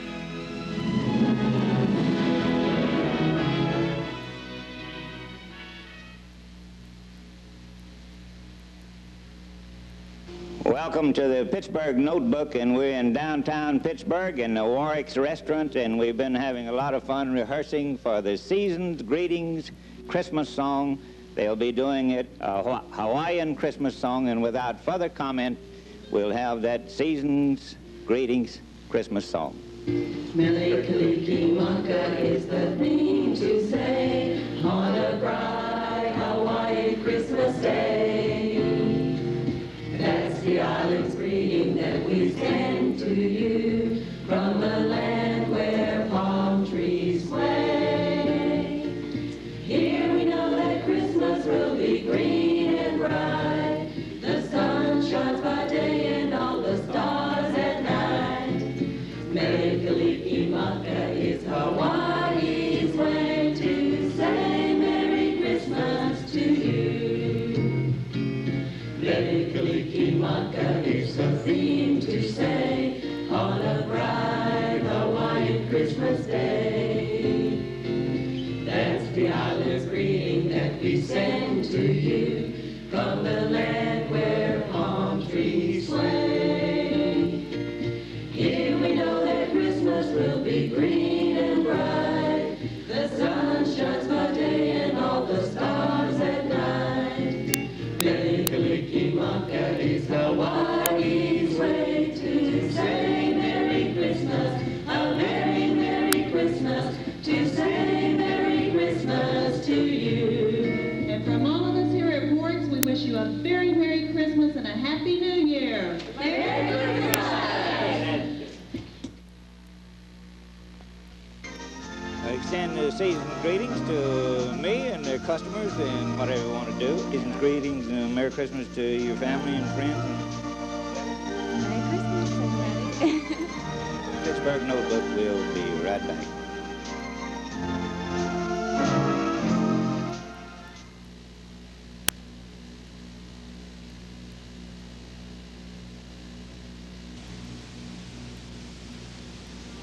Welcome back to Pittsburgh Notebook here in Pittsburgh Motor Company, and the owners, supervisors, employees, sales managers are gathered here with me, and I've asked them to come in this segment to extend season's greetings to the public in Pittsburgh and the surrounding community.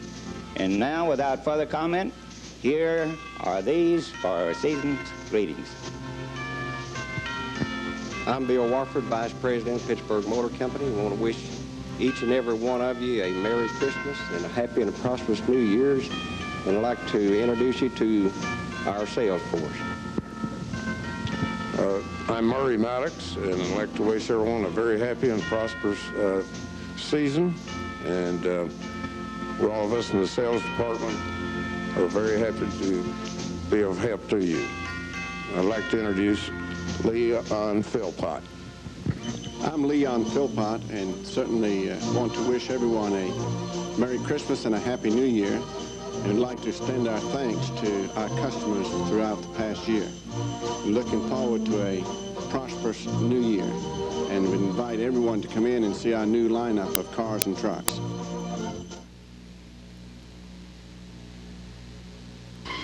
The Pittsburgh Notebook is here at Pittsburgh Medical Center for season greetings. I'm Jerry Massey, Administrator of Pittsburgh Medical Center, with our Chief of Staff, Dr. George Fuller, and our Director of Nursing, Judy Yarbrough. And we would like to extend holiday greetings to each and every family in the TV viewing area, and we wish all of you a very Merry Christmas. I'm Dr. George Fuller, Chief of Staff, Pittsburgh Medical Center, and I wish to extend to all of you a happy and safe holiday season on the behalf of our medical staff. I'm Judy Yarbrough, Assistant Administrator and Director of Nurses, and I'd like to wish all of you a safe and healthy, happy holiday season from the nurses and the rest of the employees at Pittsburgh Medical Center.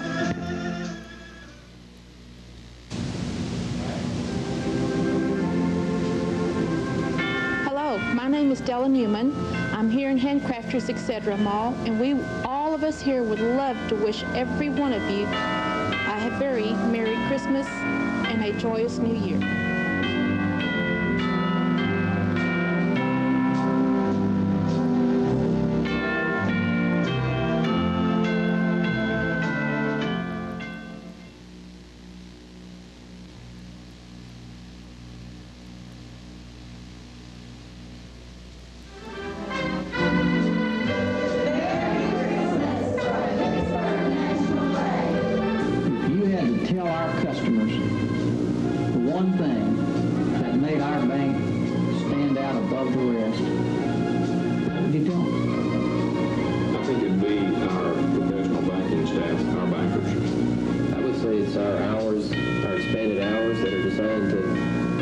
service the community's needs when they need us. We're open to meet their needs.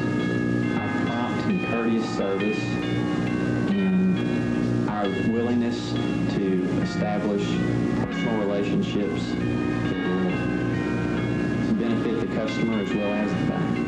And you have my pledge that at Pittsburgh National Bank, you'll get service above self.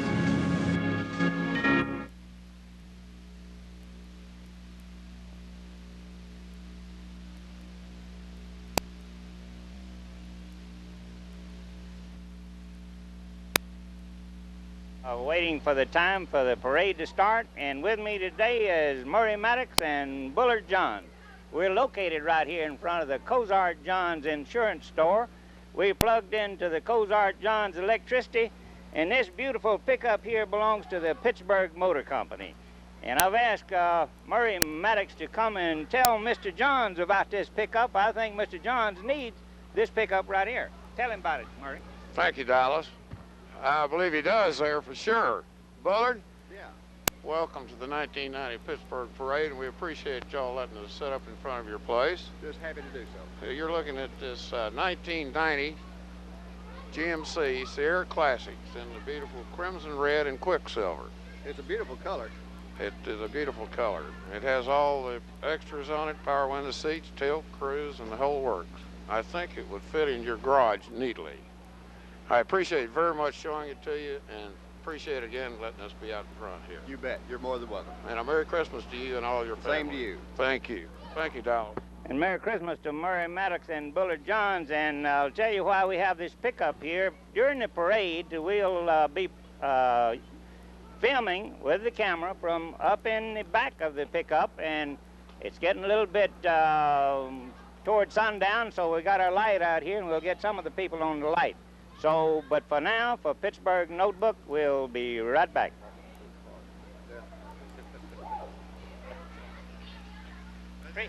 Appreciate you.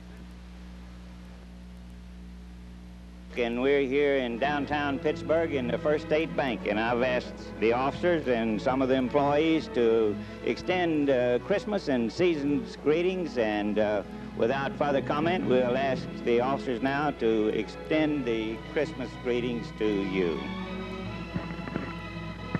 Hi, I'm Jerry Webster. I'd like to take this opportunity to thank you for your business during 1989. Look forward to seeing you in 1990. Thank you. I'm Edward Russell.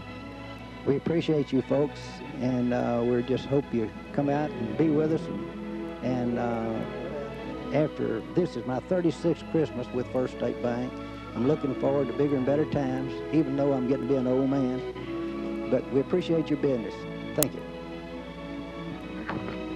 Hi, I'm Bruce Harwell, Vice President, First State Bank. We'd like to take this opportunity to invite y'all all out to our wassail. And we'll be checking with you later on the notebook and letting you know when it is. Merry Christmas to all of you. And thank you very much to all the officers and employees of the First State Bank, and for the Pittsburgh Notebook, we'll be right back.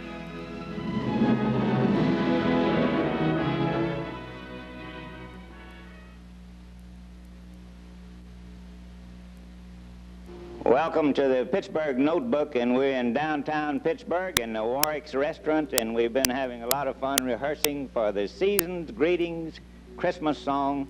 They'll be doing it a Hawaiian Christmas song, and without further comment, we'll have that Season's Greetings Christmas song. Mele Kalikimaka is the thing to say on a bright Hawaiian Christmas day. That's the island's greeting that we send to you from the land where palm trees sway. Here we know that Christmas will be green and bright. The sun shines by day and all the stars at night. Mele Kalikimaka is Hawaii's way to say Merry Christmas to you. Mele Kalikimaka is the theme to say on a bright Hawaiian Christmas day. That's the island's greeting that we send to you from the land where palm trees sway. Here we know that Christmas will be green and bright. The sun shines by day and all the stars at night. Mele Kalikimaka is Hawaii's way to say Merry Christmas, a very Merry Christmas, to say Merry Christmas to you. And from all of us here at Warwick's, we wish you a very Merry Christmas and a Happy New Year. Merry Christmas!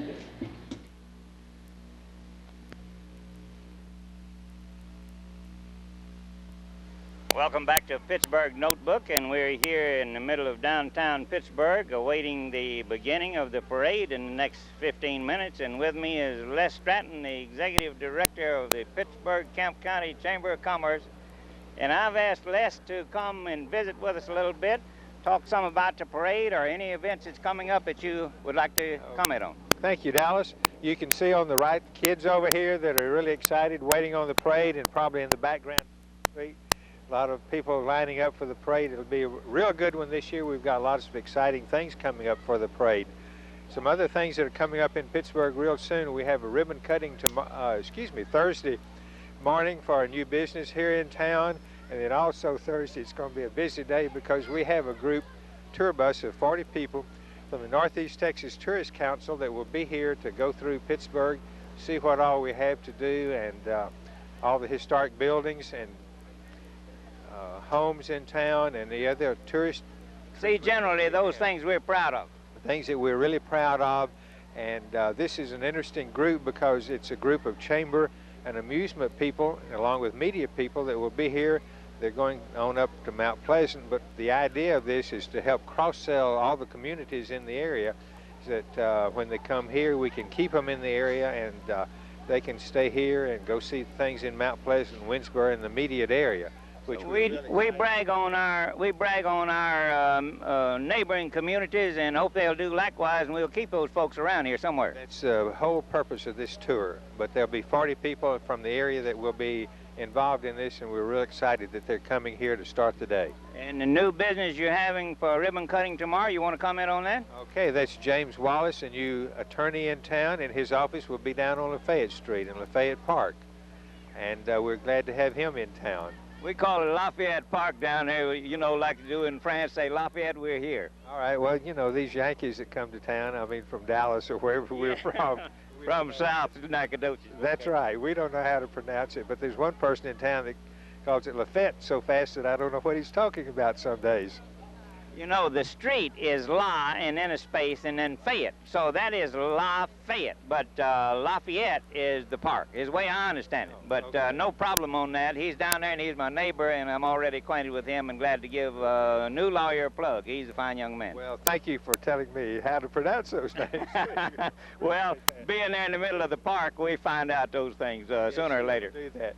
But we know that you'll enjoy the parade, which is coming up in a few minutes, and there's lots of excitement. Pittsburgh always looks forward to this parade, and it's always a good one for us. Les, thank you for coming, and appreciate you as usual, and for Pittsburgh Notebook, we'll be right back. I extend the season's greetings to me and the customers and whatever you want to do. Season's greetings and Merry Christmas to your family and friends. Merry Christmas, everybody.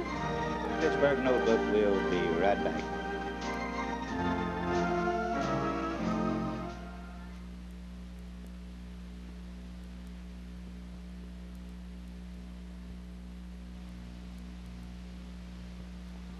Welcome back to Pittsburgh Notebook here in Pittsburgh Motor Company, and the owners, supervisors, employees, sales managers are gathered here with me, and I've asked them to come in this segment to extend season's greetings to the public in Pittsburgh and the surrounding community.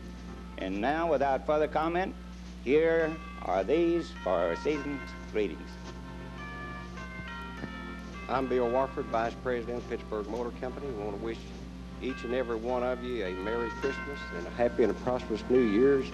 And I'd like to introduce you to our sales force. I'm Murray Maddox, and I'd like to wish everyone a very happy and prosperous season. And all of us in the sales department are very happy to be of help to you. I'd like to introduce Leon Philpott.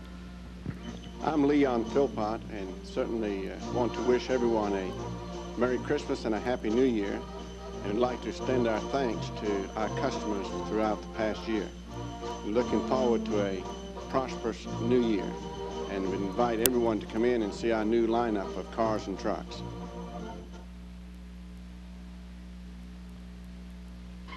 The Pittsburgh Notebook is here at Pittsburgh Medical Center for season greetings. I'm Jerry Massey, Administrator of Pittsburgh Medical Center, with our Chief of Staff, Dr. George Fuller, and our Director of Nursing, Judy Yarbrough. And we would like to extend holiday greetings to each and every family in the TV viewing area, and we wish all of you a very Merry Christmas. I'm Dr. George Fuller, Chief of Staff, Pittsburgh Medical Center, and I wish to extend to all of you a happy and safe holiday season on the behalf of our medical staff. I'm Judy Yarbrough, Assistant Administrator and Director of Nurses, and I'd like to wish all of you a safe and healthy, happy holiday season from the nurses and the rest of the employees at Pittsburgh Medical Center. Welcome to Pittsburgh Notebook, and as you can see, we're in downtown Pittsburgh, and the streets are lined with people in preparation for the parade, and you may be able to see in the background that the police auto is leading the national colors in the beginning of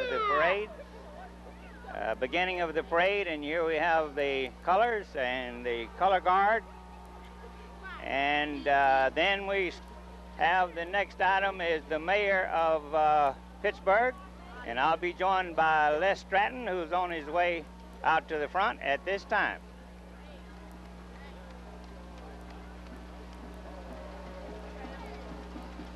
Les, tell us who we have in this G model here. Well, A model, it is. Okay, there's the mayor in his red vest and the county judge, Philip Hawkins, riding along with him there. And here comes Dick Brownlee, the Camp County Classic Car Club, and Hugh Fant, the principal of the high school, and Don Peak, his assistant over there. This year, the Camp County Chamber of Commerce in its parade is honoring the Pittsburgh Independent School District, and so our grand marshals are co-grand marshals with the school superintendent, Curtis Colwell, right here. That's Curtis Colwell there, the grand marshal. Colwell. And then the other school principals will be coming along, but they're all co-marshals of the parade this year. Grand marshal, that's co-marshal. That's a co-grand marshal from the intermediate school, Roxanne Crouch. Roxanne Crouch. She's the principal of the intermediate school, aren't she? The intermediate school. And let's see, here in this car is Don Fry. Another grand marshal. School, that's right.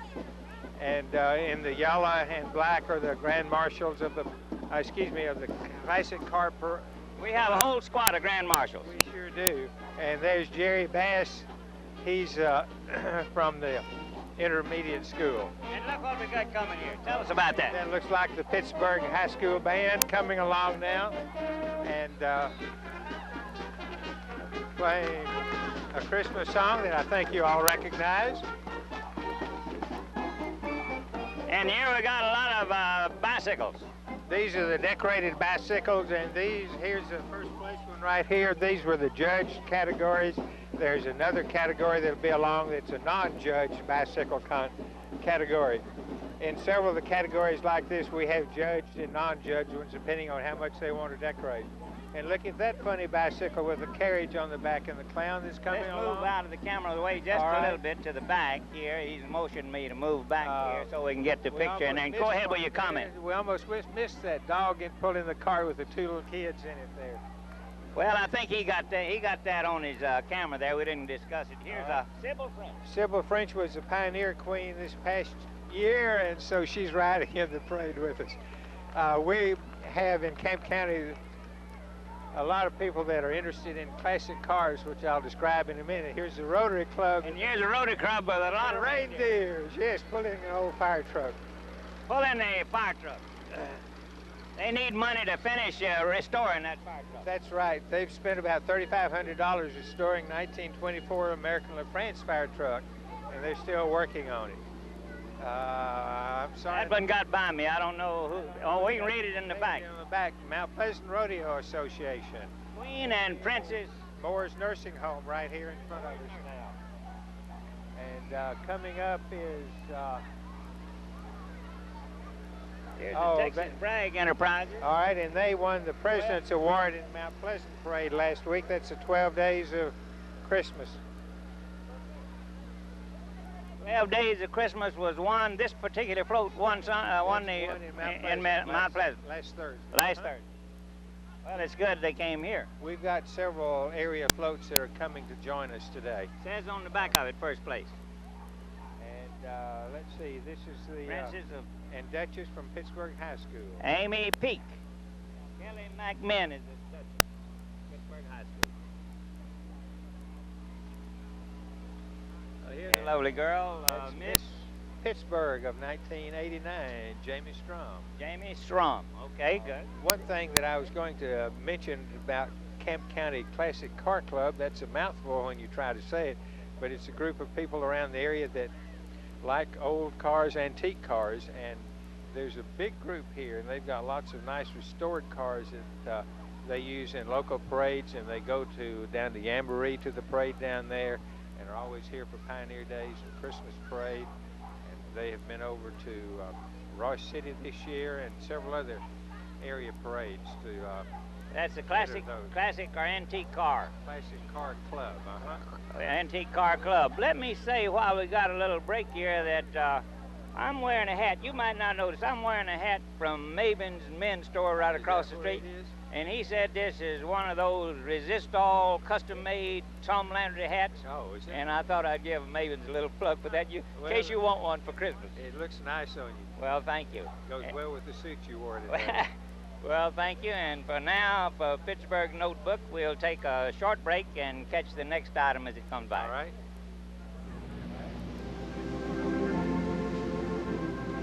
Hello, my name is Della Newman. I'm here in Handcrafters, Etc. Mall, and all of us here would love to wish every one of you a very Merry Christmas and a joyous New Year.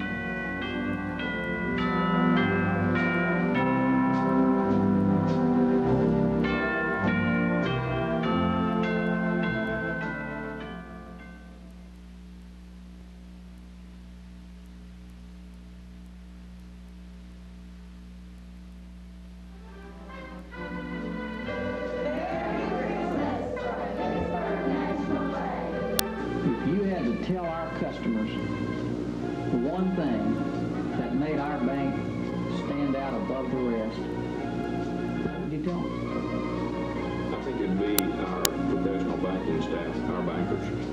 I would say it's our hours, our expanded hours that are designed to service the community's needs when they need us. We're open to meet their needs.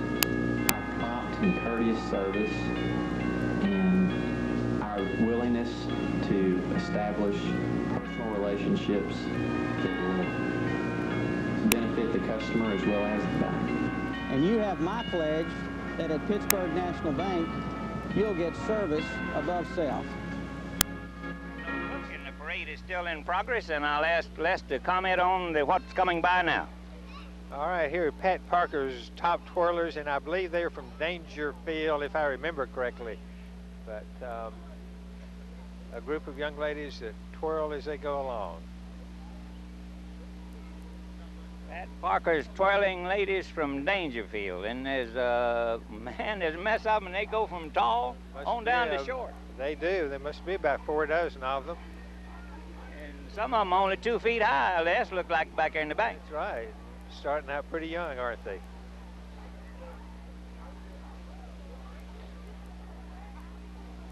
Well, that these pass without comment, isn't it? There's Becky, and she's in charge of something or other, and with the twirlers there, and that looks good. Well, it's hard to comment when they don't carry a sign on them, you know, in that list. Yeah, that's right, it is. Now we got some automobiles, and let's see what they are. Go ahead with your comment. Coming along, we have some more decorated cars, and here's St. Stephen's AME Church and their entry with a young lady sitting on the front waving to everyone. And here's a senior class Duchess from Pittsburg 2. Homecoming, this past homecoming a couple of months ago. And here's Julie Gross, the senior princess from this past homecoming. We have a lot of entries from Pittsburg High School. There's Elizabeth Reynolds, that was Pirate Queen this year. And after her is the Rosebud Garden Club, a local garden club that always decorates a car real well. And we got that Park Avenue car decorated real nice, too. A lot of poinsettias on the top. And here we got the Pittsburg Kemp County Arts Council, and 3 people in there. I didn't recognize who they were. What's that red pickup? Just a big red Chevrolet pickup. Doesn't have a sign. Red Chevrolet pickup, and we don't know who they're. Bergdorf looks like they're representing Bergdorf. Oh, maybe. And here's the Pioneer Club. They're going to Grandma's, and look who's driving that car. And they've got grandchildren on the riding in it with them, and they won 2nd place. Second place in the competition. That's right. Here's a big float from Northeast Texas Community College, and they entered our parade. They've been in Mount Pleasant Parade, and they'll be in Dangerfield Parade later on this week. But we're glad to have the college represented in our parade. Looks like it won 2nd place. Northeast Texas Community College. That's good. Here are some young scouts that are marching with us, and Cub Scouts, and Susan Massey, who's the leader of the group. KXAL radio station. Right, they had their van, and after the parade, they're serving hot chocolate up at Pendergrass Park today. So everyone that's in town needs to come by and get a cup of chocolate from them. We're looking down the street here, and there must be 4,000 people. They better have a lot of hot chocolate. They're lined up deep all up and down the street. Here's Emmanuel Baptist Church and their group. Some cute kids all dressed up in red and green. That's for now. We'll take a short break, and for Pittsburg Notebook, we'll be right back. And we're here in downtown Pittsburg in the First State Bank, and I've asked the officers and some of the employees to extend Christmas and season's greetings, and without further comment, we'll ask the officers now to extend the Christmas greetings to you. Hi, I'm Jerry Webster. I'd like to take this opportunity to thank you for your business during 1989. Look forward to seeing you in 1990. Thank you. I'm Edward Russell. We appreciate you folks, and we just hope you come out and be with us. And after this is my 36th Christmas with First State Bank. I'm looking forward to bigger and better times, even though I'm getting to be an old man. But we appreciate your business. Thank you. Hi, I'm Bruce Harwell, Vice President, First State Bank. We'd like to take this opportunity to invite y'all all out to our wassail, and we'll be checking with you later on the notebook and letting you know when it is. Merry Christmas to all of you. And thank you very much to all the officers and employees of the First State Bank, and for the Pittsburg Notebook, we'll be right back.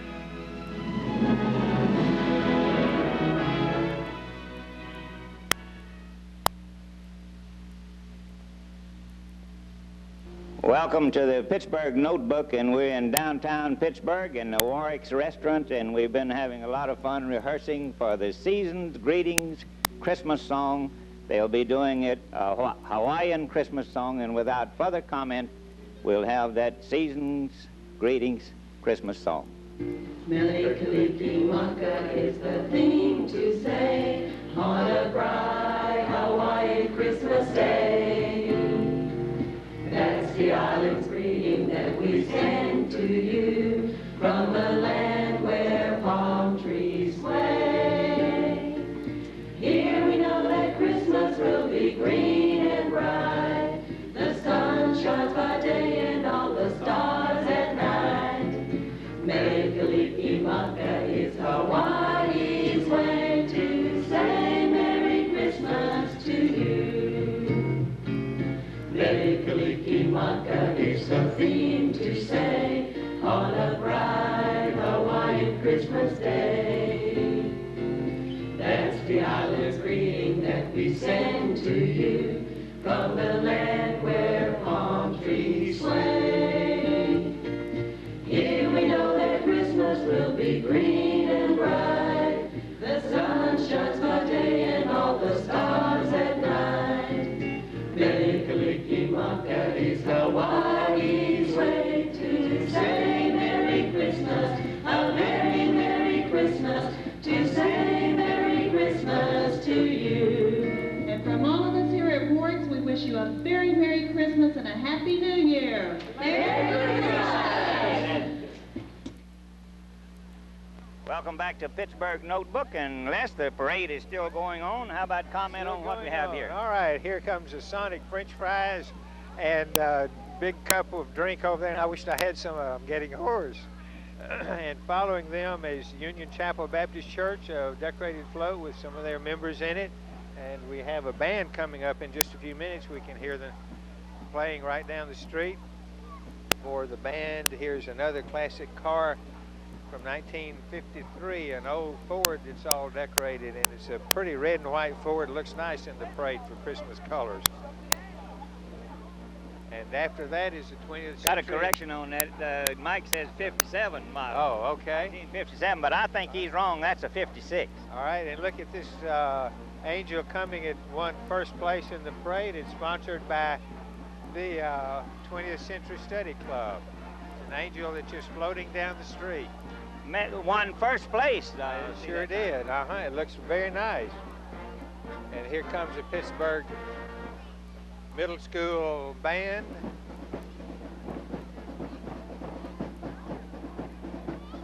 Think you can pick up some of their playing? Yeah, they're looking good.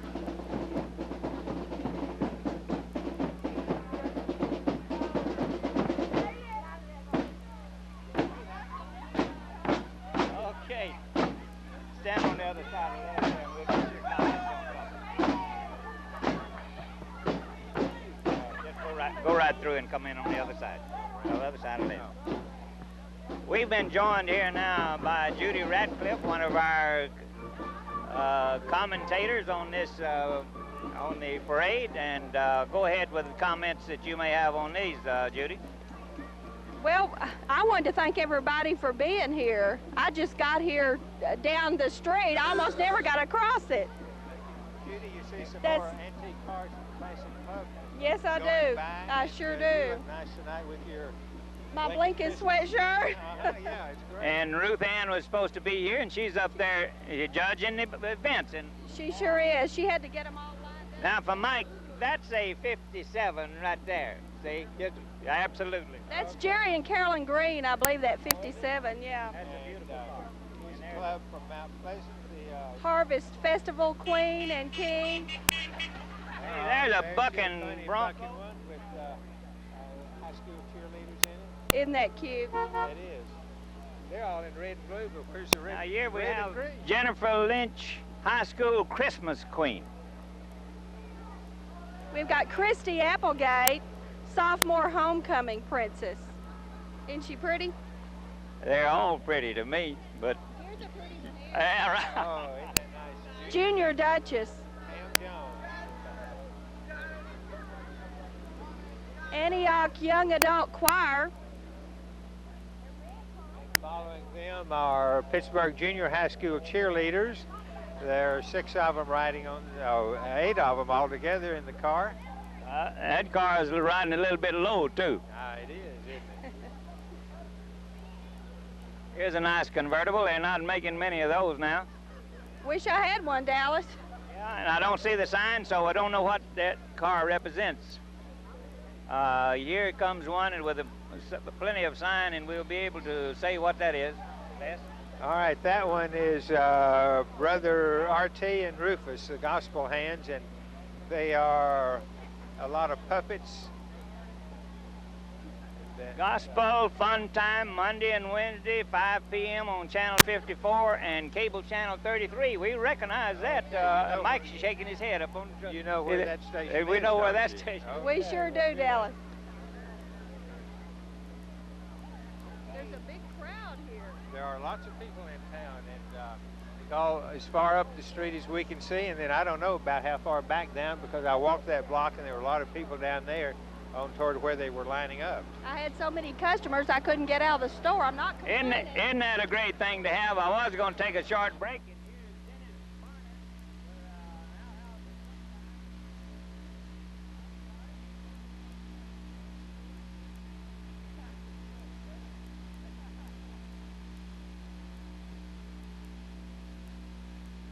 Lakeside for Speedway, and they have, see what Mark has on there. Look at that Christmas. Oh, a big Christmas tree with race flags all over it. And there's a race car. It painted nice and white. It looks like it hadn't been in a race yet. Probably will be Saturday night. Coming up right behind them is a dance company, and some of their students gathered around a Christmas tree, all dressed up with red and white caps, waving to the crowd, and there's Rudolph on the side of the float. Those are Broadway babes. They got second place, too. Got second place. And for the Pittsburg Notebook, for now, we'll take a short break and be right back. And season's greetings to me and the customers and whatever you want to do. Season's greetings and Merry Christmas to your family and friends. Merry Christmas, everybody. Pittsburg Notebook will be right back.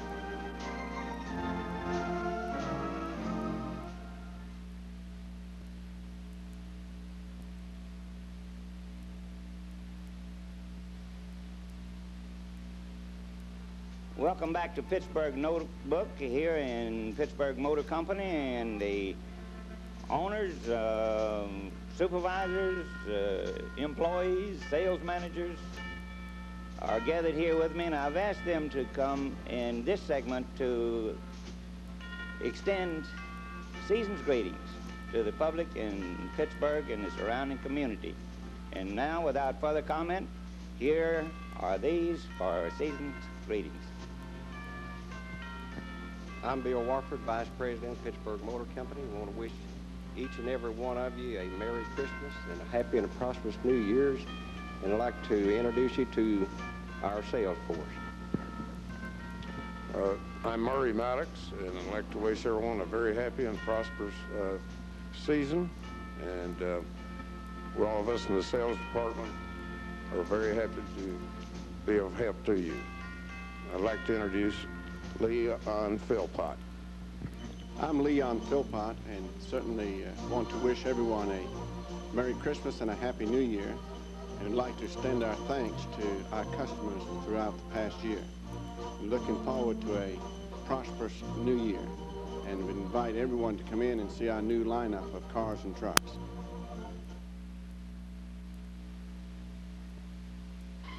The Pittsburg Notebook is here at Pittsburg Medical Center for season greetings.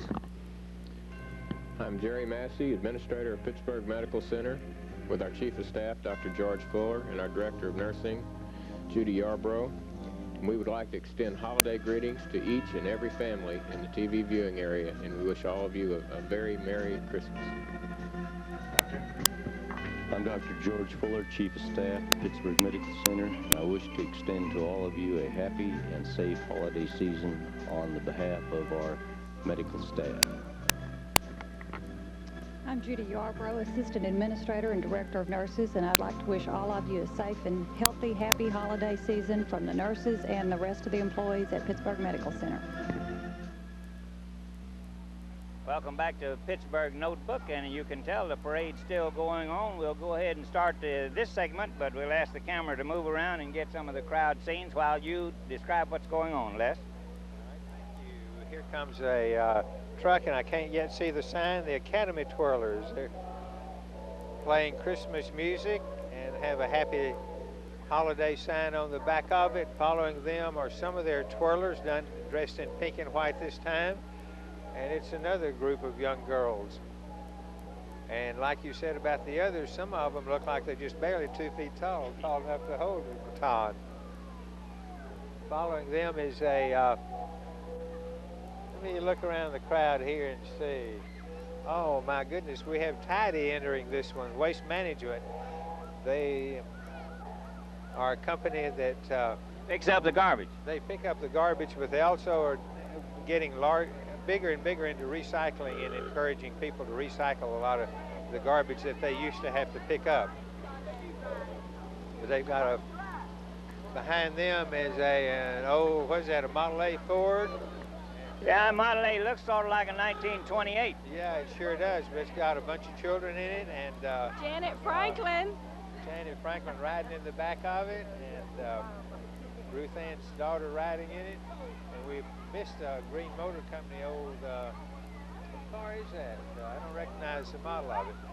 And, here comes another old Ford tied up with Christmas packages on it like it's going to Grandma's house. That's Billy Law's car there, the one that just went by. And I think if that's his, that's a 48 Ford. Oh, okay. The McAllisters. And there's Bobby Law with his car, which is an old Chevrolet. What is that? That's a 56. 56, okay. 55, 6. We've got a... I'm not sure about that. Okay, and then we're coming along here. There's Pat with his musical whistle in his old Thunderbird, which, excuse me, Mustang, which is one of the early ones. There's Santa Claus riding in that one.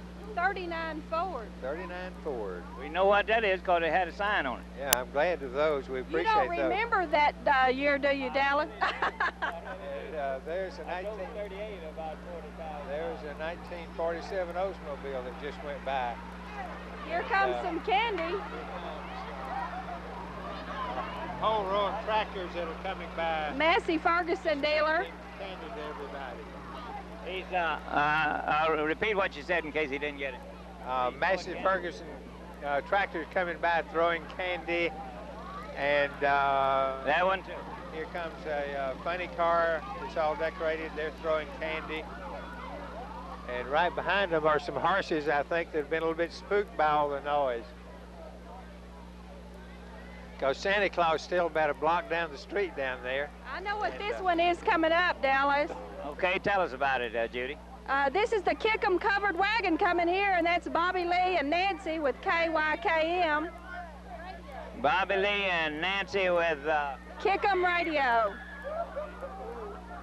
And here comes their covered wagon, Kick-'em covered wagon. My son's on this one. Okay, point him out if you can. He's over there with the flashing sweatshirt. Clint! Okay, here comes some horse and riders. 3, 4, 5, 6 horses coming along here. And you want to take a break? We'll take a. Before Santa Claus, we'll take a short break, and for Pittsburg Notebook, we'll be right back.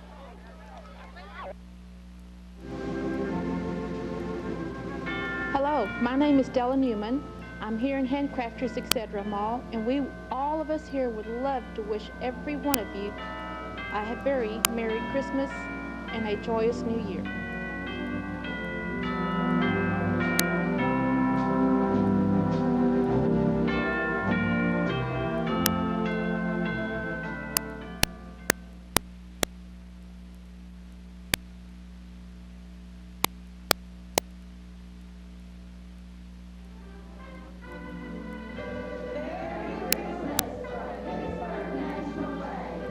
If you had to tell our customers one thing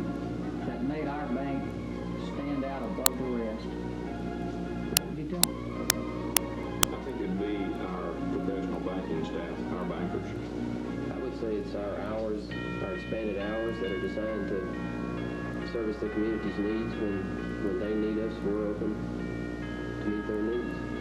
Our prompt and courteous service and our willingness to establish personal relationships that will benefit the customer as well as the bank. And you have my pledge that at Pittsburg National Bank, you'll get service above self. Now for Pittsburg Notebook, the parade is still going on, and I'll ask Les and Judy to comment on this part of the parade that's coming up. Oh, look, Santa Claus got candy, and these kids have already got paper sacks to catch some of the candy because they want a whole bag full of candy. I don't know where they can get that much, but it's sort of hard to keep everybody from moving in on the fire truck with Santa Claus riding on. There's Shirley driving the fire truck, and that's right, and Doris on this side, and Tim's on the other side, trying to keep kids from getting too close to the truck as it moves along. But Santa Claus is waving, and Pittsburgh Pirates up on there with some cheerleaders and throwing candy to everybody as they go by. We hope all of you have enjoyed the parade today, and we wish you a very Merry Christmas. Well, Les, it sounds like you think that's about the end of the parade. Are these two cars coming part of the parade? I think they're out of the parade. Santa Claus is the end of the parade. Santa Claus is the end of the parade. And let me tell you how much I appreciate you coming, Judy. I know when you got customers, you got to... I'm sorry I couldn't get here earlier, but on behalf of the Pittsburgh retail merchants, we'd like to thank you and your radio station, your TV station, for being here and covering this parade. We appreciate it. And the Chamber of Commerce, we appreciate our Chamber of Commerce. Appreciate all those fine comments and from both of you, and thank you again. And for Pittsburgh Notebook, we'll be right back. Back to Pittsburgh again. Yeah, right. And remember, Channel 33 every Monday night at 7:30. On the cable, or Channel 54 if you're out in the country. Right. Okay, we'll be right back. Thank you. Downtown Pittsburgh in the First State Bank, and I've asked the officers and some of the employees to extend Christmas and season's greetings, and without further comment, we'll ask the officers now to extend the Christmas greetings to you. Hi, I'm Jerry Webster. I'd like to take this opportunity to thank you for your business during 1989. Look forward to seeing you in 1990. Thank you. I'm Edward Russell. We appreciate you folks, and we just hope you come out and be with us. And after this is my 36th Christmas with First State Bank. I'm looking forward to bigger and better times, even though I'm getting to be an old man. But we appreciate your business. Thank you. Hi, I'm Bruce Harwell, Vice President, First State Bank. We'd like to take this opportunity to invite y'all all out to our wassail, and we'll be checking with you later on the notebook and letting you know when it is. Merry Christmas to all of you. And thank you very much to all the officers and employees of the First State Bank, and for the Pittsburgh Notebook, we'll be right back. Welcome back to the Pittsburgh Notebook, and the parade is over, and I'm here with Murray Maddox in the back of the pickup looking at the crowd as they disperse, and I wanted to ask Murray to come back on to express our appreciation to the Pittsburgh Motor Company for the use of this fine pickup that we're using for our camera, and to say that we put your commercial on and we had your name misspelled, M-U-R-R-Y, and I said to Mike, we got to spell that boy's name right, M-U-R-R-A-Y. Right, all right, Dallas. We appreciate furnishing the truck for y'all for the broadcast and the location, and we'll be glad to do it anytime. And again, a Merry Holiday.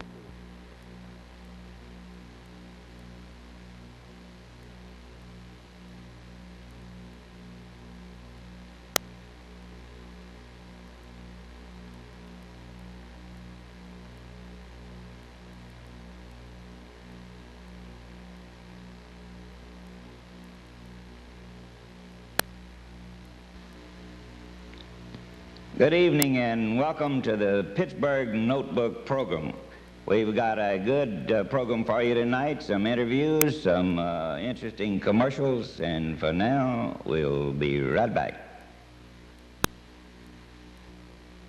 Welcome back to the Pittsburg Notebook in Pittsburg, Texas, and we're here at the Episcopal Church with Father Michael Woods and Carrie White, and the occasion is the installation of a pipe organ. And Father, tell us something about this. Well, to have a pipe organ for St. William's has been a long-time dream, and so all of our people are very delighted that we're able to have this organ installed at this time.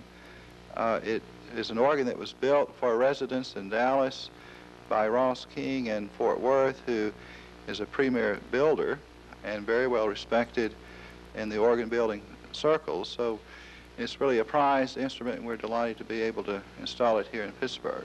And you have someone who's able to install it. It looks like it's Carrie White here. I know has several capabilities. How'd you ever convince him that he needs to do this? It wasn't hard, I bet.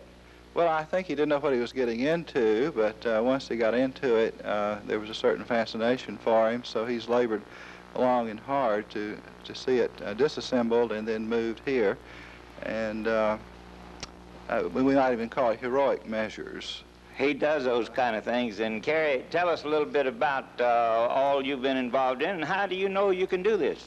Well, I don't know that I can do it. In fact, I didn't know I was going to do it.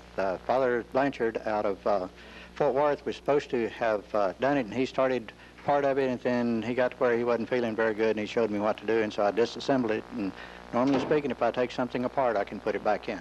Some of the people were saying that you were doing a lot of soldering and unsoldering and switching wires around here yesterday, and so we hope it's going to play after that. After you get it put together, we'll come back and listen to it and see how well you did. But for now, it looks like somebody's handing you a prop here, one of the pipes, Father. Tell us what you have there. Right. This is, I'm not sure which rank of pipes it is. I believe it's from the principal rank in the organ.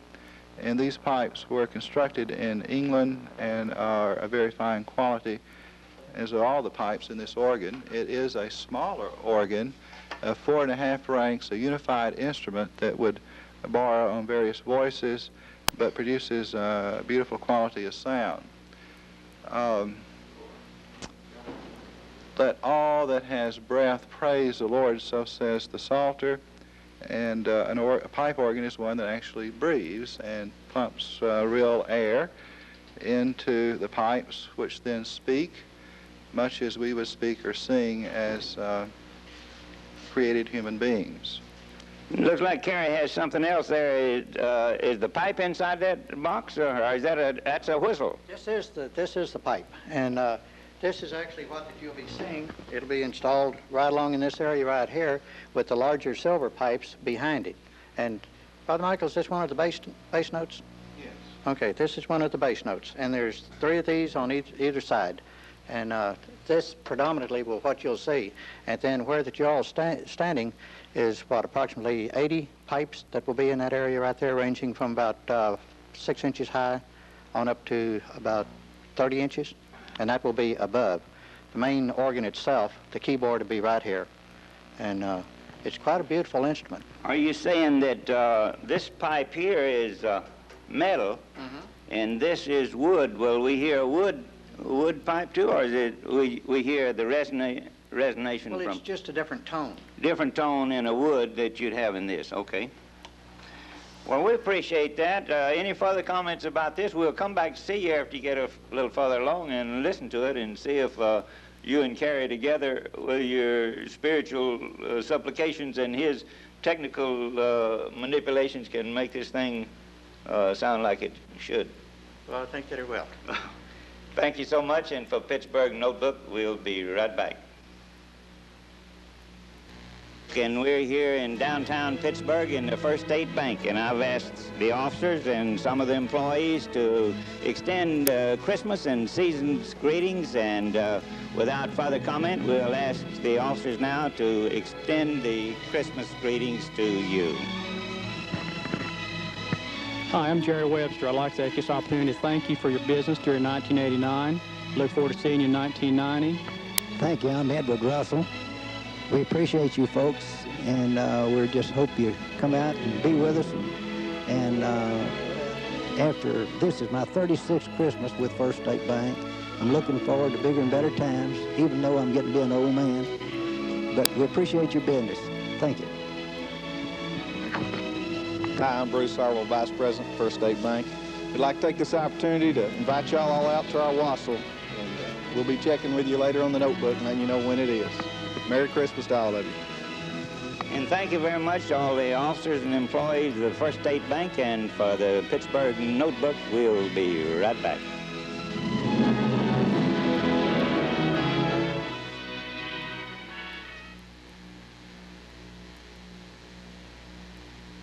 Welcome to the Pittsburgh Notebook, and we're in downtown Pittsburgh in the Warwick's Restaurant, and we've been having a lot of fun rehearsing for the Season's Greetings Christmas song.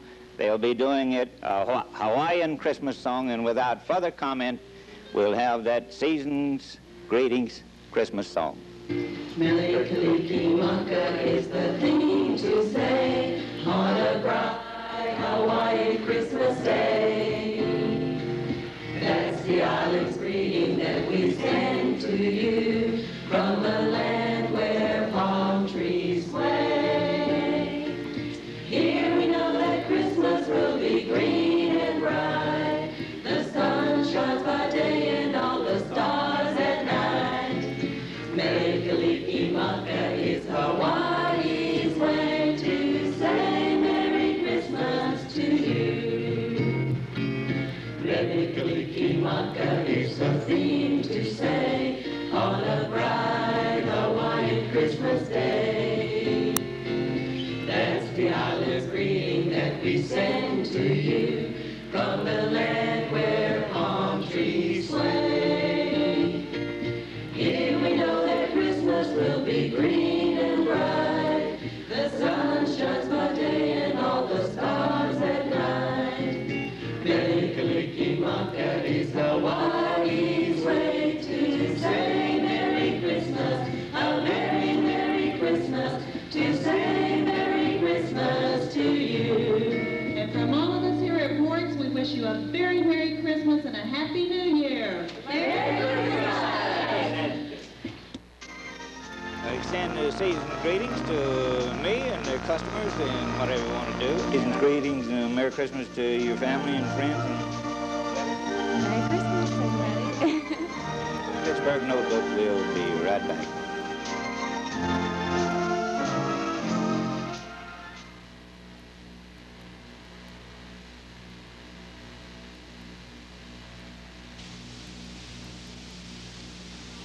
Welcome back to Pittsburgh Notebook here in Pittsburgh Motor Company, and the owners, supervisors, employees, sales managers are gathered here with me, and I've asked them to come in this segment to extend season's greetings to the public in Pittsburgh and the surrounding community.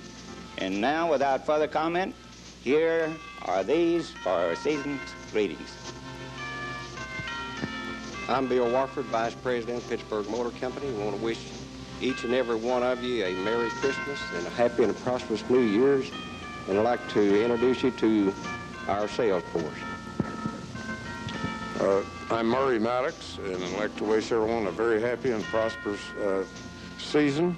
And all of us in the sales department are very happy to be of help to you. I'd like to introduce Leon Philpott.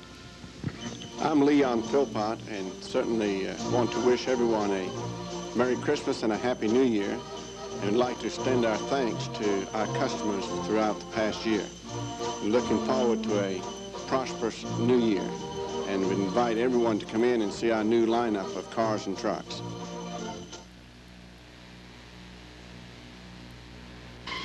The Pittsburgh Notebook is here at Pittsburgh Medical Center for season greetings. I'm Jerry Massey, Administrator of Pittsburgh Medical Center, with our Chief of Staff, Dr. George Fuller, and our Director of Nursing, Judy Yarbrough. And we would like to extend holiday greetings to each and every family in the TV viewing area, and we wish all of you a very Merry Christmas. Doctor? I'm Dr. George Fuller, Chief of Staff, Pittsburgh Medical Center, and I wish to extend to all of you a happy and safe holiday season on the behalf of our medical staff. I'm Judy Yarbrough, Assistant Administrator and Director of Nurses, and I'd like to wish all of you a safe and healthy, happy holiday season from the nurses and the rest of the employees at Pittsburg Medical Center. Welcome back to Pittsburg Notebook, and we're here in the Episcopal Church in Pittsburg, and Kerry White is here with me. He's here installing the pipe organ, and I wrote an article this week in the Tribune about Kerry's volunteering to help us on the, I say help us, he acts like he'll do as much as he can toward the installation of flagpoles in downtown Pittsburg. And Kerry, you're volunteering many things. You're volunteering out here. Let me say that I have asked him about 4 times to be available for a TV segment, and each time he's out volunteering somewhere else. So this time I was able to catch him. Tell us what you want to volunteer about flagpoles. Well, anybody that in the city of Pittsburgh that wants a flagpole, primarily downtown and out on 271, what we're going to try to do is buy them in bulk form, get a sponsor, which may or may not be Cypress Bank. I've already touched base with them. We'll buy them in bulk, bring them down, and then sell them at the most reasonable price that we can. Now, this will not include the flag. And once that the purchase is made, if I'm notified, I'll come out and put them up for the individual that has bought it and set it in concrete and get it ready where that they can go on and start flying the American flag. Now, he told me that the other night, and I asked him to say that again on the Pittsburgh Notebook here, and I'm amazed at your, you know, willingness to well, we got an estimate that says each flagpole is $30, and you got to drill through the concrete, and you got to make sure it's right, and you got to pour concrete around it and brace it and so forth. And that's a tremendous thing that you volunteered to do. And what you are involved in there now, and is shown in this article, I repeated what you told me there in the Tribune for yesterday, and I'm so impressed with that. And I know the people in downtown Pittsburgh and the merchants who have already agreed that they want flagpoles, I know they're going to appreciate it too. Well, the installation of the flagpole will not be much of a problem, probably an hour, hour and a half. And being fully retired, I look around for things to do. I sat on my laurels for almost 50 years and didn't do anything for anybody. And now I'm trying to do some stuff for our community. And I'll say this to folks, that you used to be a FAA controller, and we used to talk to you, and I appreciate the fact that I can talk to you directly now, and we can think about those times when it might have been that I talked to you when we had a situation like they have over at Warwick's, with this thing flying over the airport and it's pretty foggy. Well, that's true. I was at Dallas Love Field, Greater Southwest, and DFW for my last 20 years of my career. Well, we're glad to have you in Pittsburgh, and for Pittsburgh Notebook, we'll be right back. Thank you so much.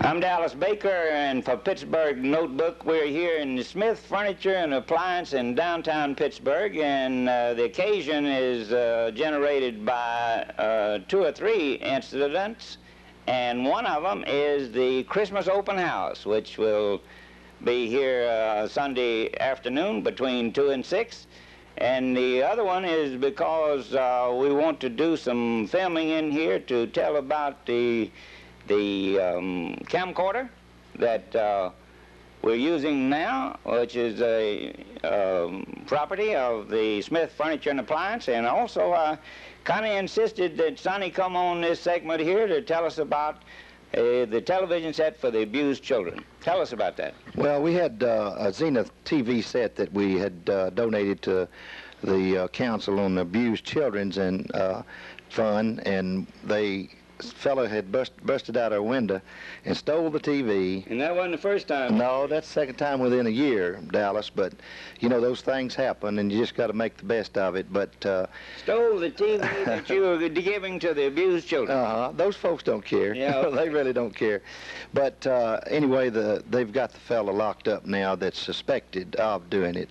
And, you know, if that's the case, they'll bring him to justice, and that's what we need done. You didn't get the TV back, but you decided to give him another one. Well, you know, that's the only way it should be. We're not going to let a crook keep from giving something to abused children to have money for them to help them out. So we've donated another one. But what I'd like to say is we've got a list of names on our front door window here of folks that have come and gave money, starting with Jimmy Nixon.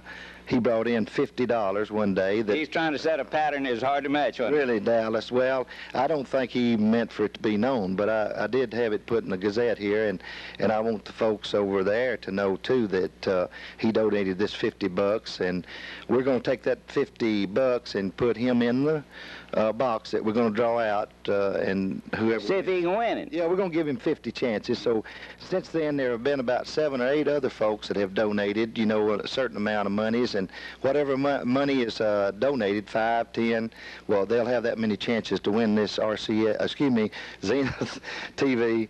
Yeah. Plug those fellas. It's a remote control, cable-ready TV, a real nice TV. So if you folks would like a chance at it, well, come by and, you know, donate some money to the abused children, and you'll have as many chances per dollar as you put into this fund. No, the fella that broke out this window a year ago, he was caught immediately, so I'll have to throw in a plug for our police department here. They did a tremendous job, and the fella now that's in jail suspected of it, they've taken a little more time, but they've worked hard on it, I know, because I've been following it. And there's just not too many things, I mean, I can't say enough good things about Pittsburg, Texas, and the police department, City Hall, you know, just everybody here.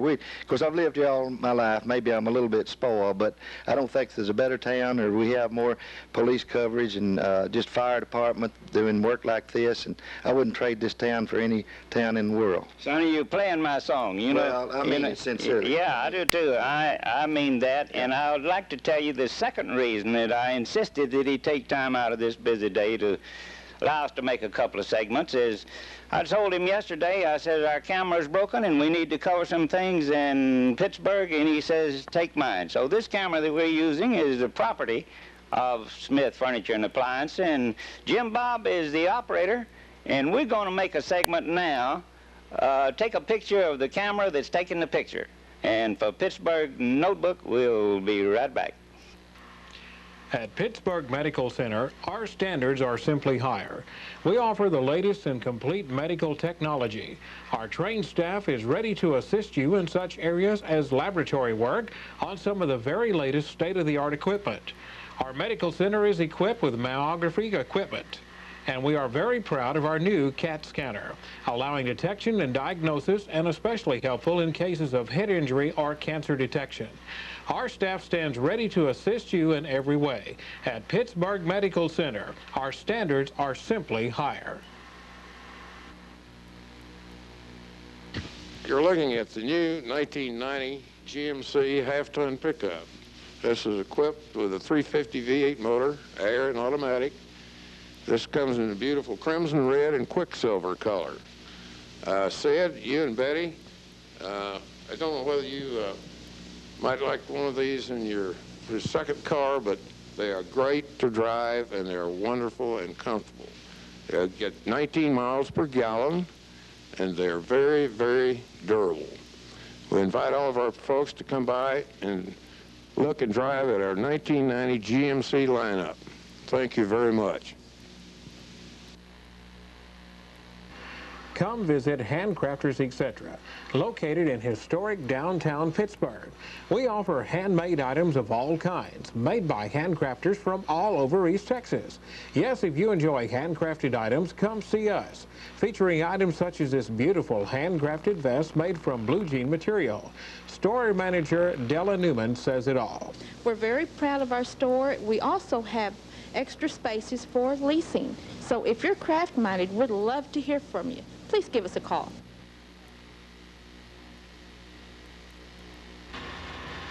Robert Rogers, president of First State Bank, Pittsburgh, Texas, and the officers and employees conduct business as usual during bank expansion, which should be completed by late spring next year. The bank has been enlarged 4 times in 78 years, and bank assets have increased 4-fold in the last 10 years. President Robert Rogers assures old customers and new friends that First State Bank will continue to provide complete personal service during construction at the main bank lobby and at the drive-in windows, with continued emphasis on personal service and customer convenience. Pittsburg First State Bank, member of FDIC.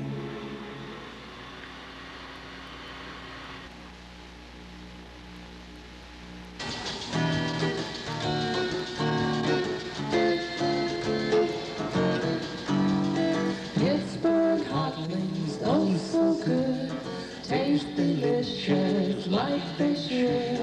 Lucky Pittsburg, knock on wood, and try those Pittsburg hot wings.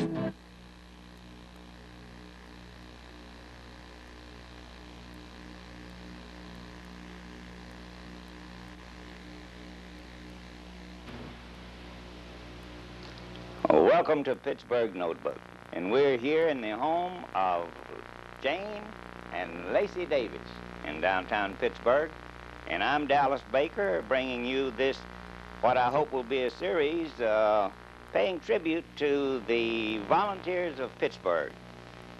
Lacey Davis is a name that I just heard this year, in fact. I don't know how I lived here this long without getting acquainted with these lovely people.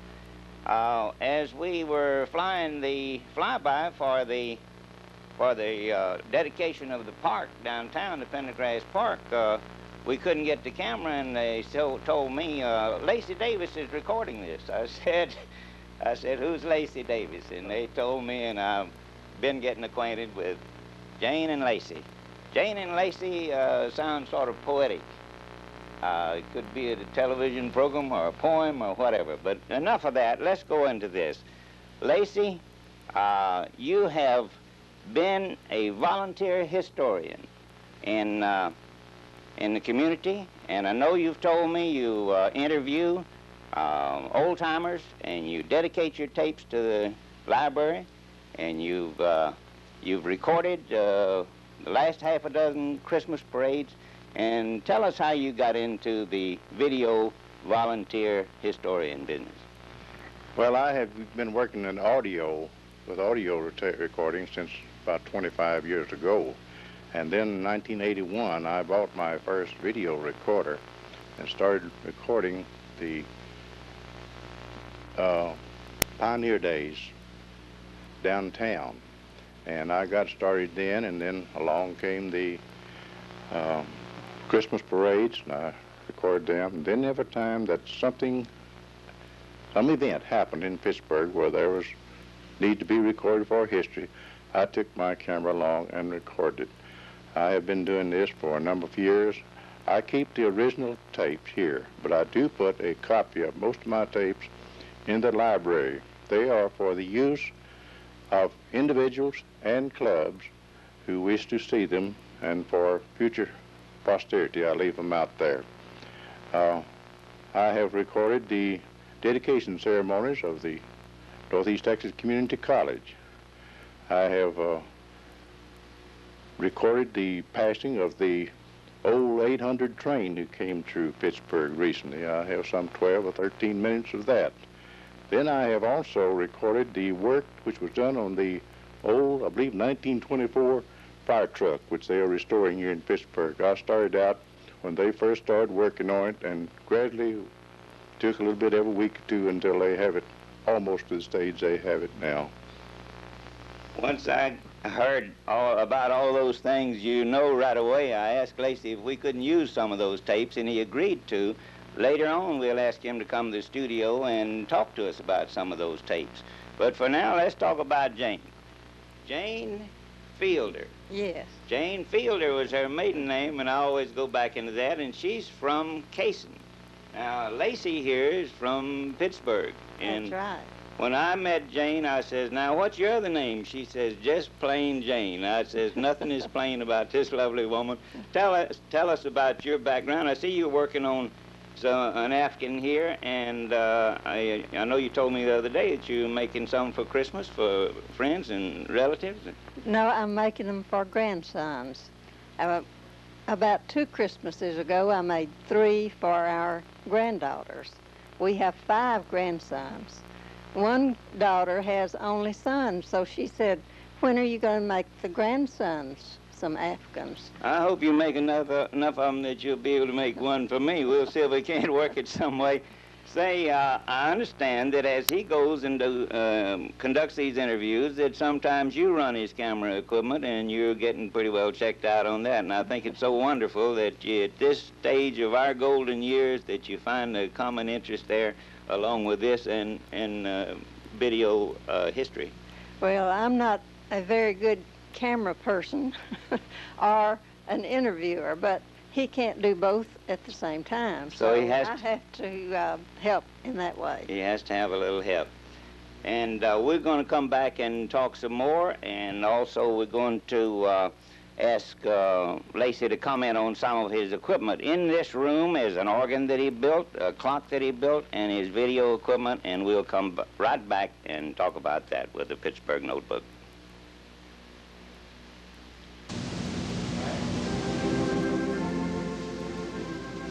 Hello, my name is Della Newman.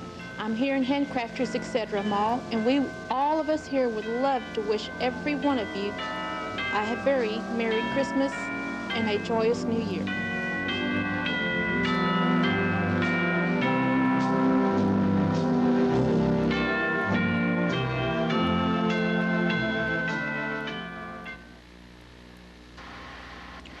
Warwick's Restaurant in Pittsburgh, featuring some of the finest eating in East Texas.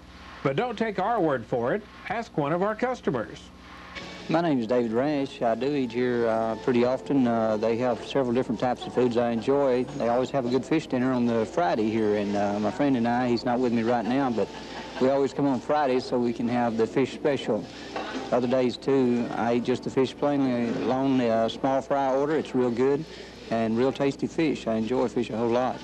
And it's just real quiet and comforting in here, and when you're taking your break from being off at work a few minutes there, it's real comforting and lets you get relaxed, and then you can get back to work and do a good job there. I enjoy it up here a great deal. They're real friendly, real nice, and I just like it in here a great deal. Yes, come see why other folks just like you are finding out the delicious menu at Warwick's Restaurant, 142 West Marshall in Pittsburgh, Texas, owned and operated by the Warwick's family. From our family to yours. The officers and employees of First State Bank in Pittsburgh, Texas, continue to provide complete personal service during the bank construction program. The bank assets have increased fourfold in the last 10 years because of this dedicated personal service. Old customers and new friends are invited to come in for refreshments, banking needs, or just to watch your bank grow. That's First State Bank in Pittsburgh, Texas, member of FDIC.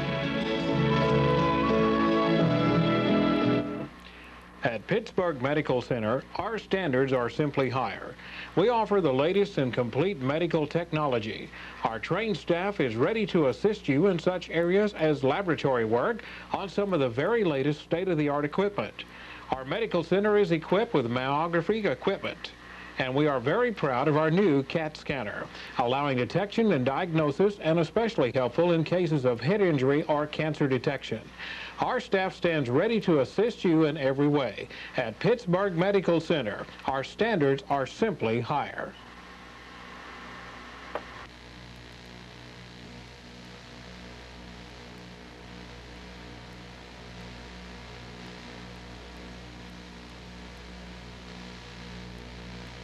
You're looking at the new 1990 GMC half-ton pickup. This is equipped with a 350 V8 motor, air and automatic. This comes in a beautiful crimson red and quicksilver color. Sid, you and Betty, I don't know whether you might like one of these in your second car, but they are great to drive and they're wonderful and comfortable. They get 19 miles per gallon and they're very, very durable. We invite all of our folks to come by and look and drive at our 1990 GMC lineup. Thank you very much.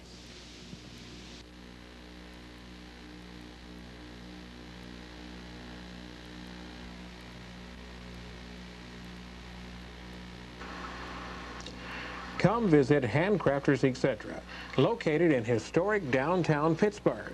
We offer handmade items of all kinds, made by handcrafters from all over East Texas. Yes, if you enjoy handcrafted items, come see us. Featuring items such as this beautiful handcrafted vest made from blue jean material. Store manager Della Newman says it all. We're very proud of our store. We also have extra spaces for leasing. So if you're craft-minded, we'd love to hear from you. Please give us a call.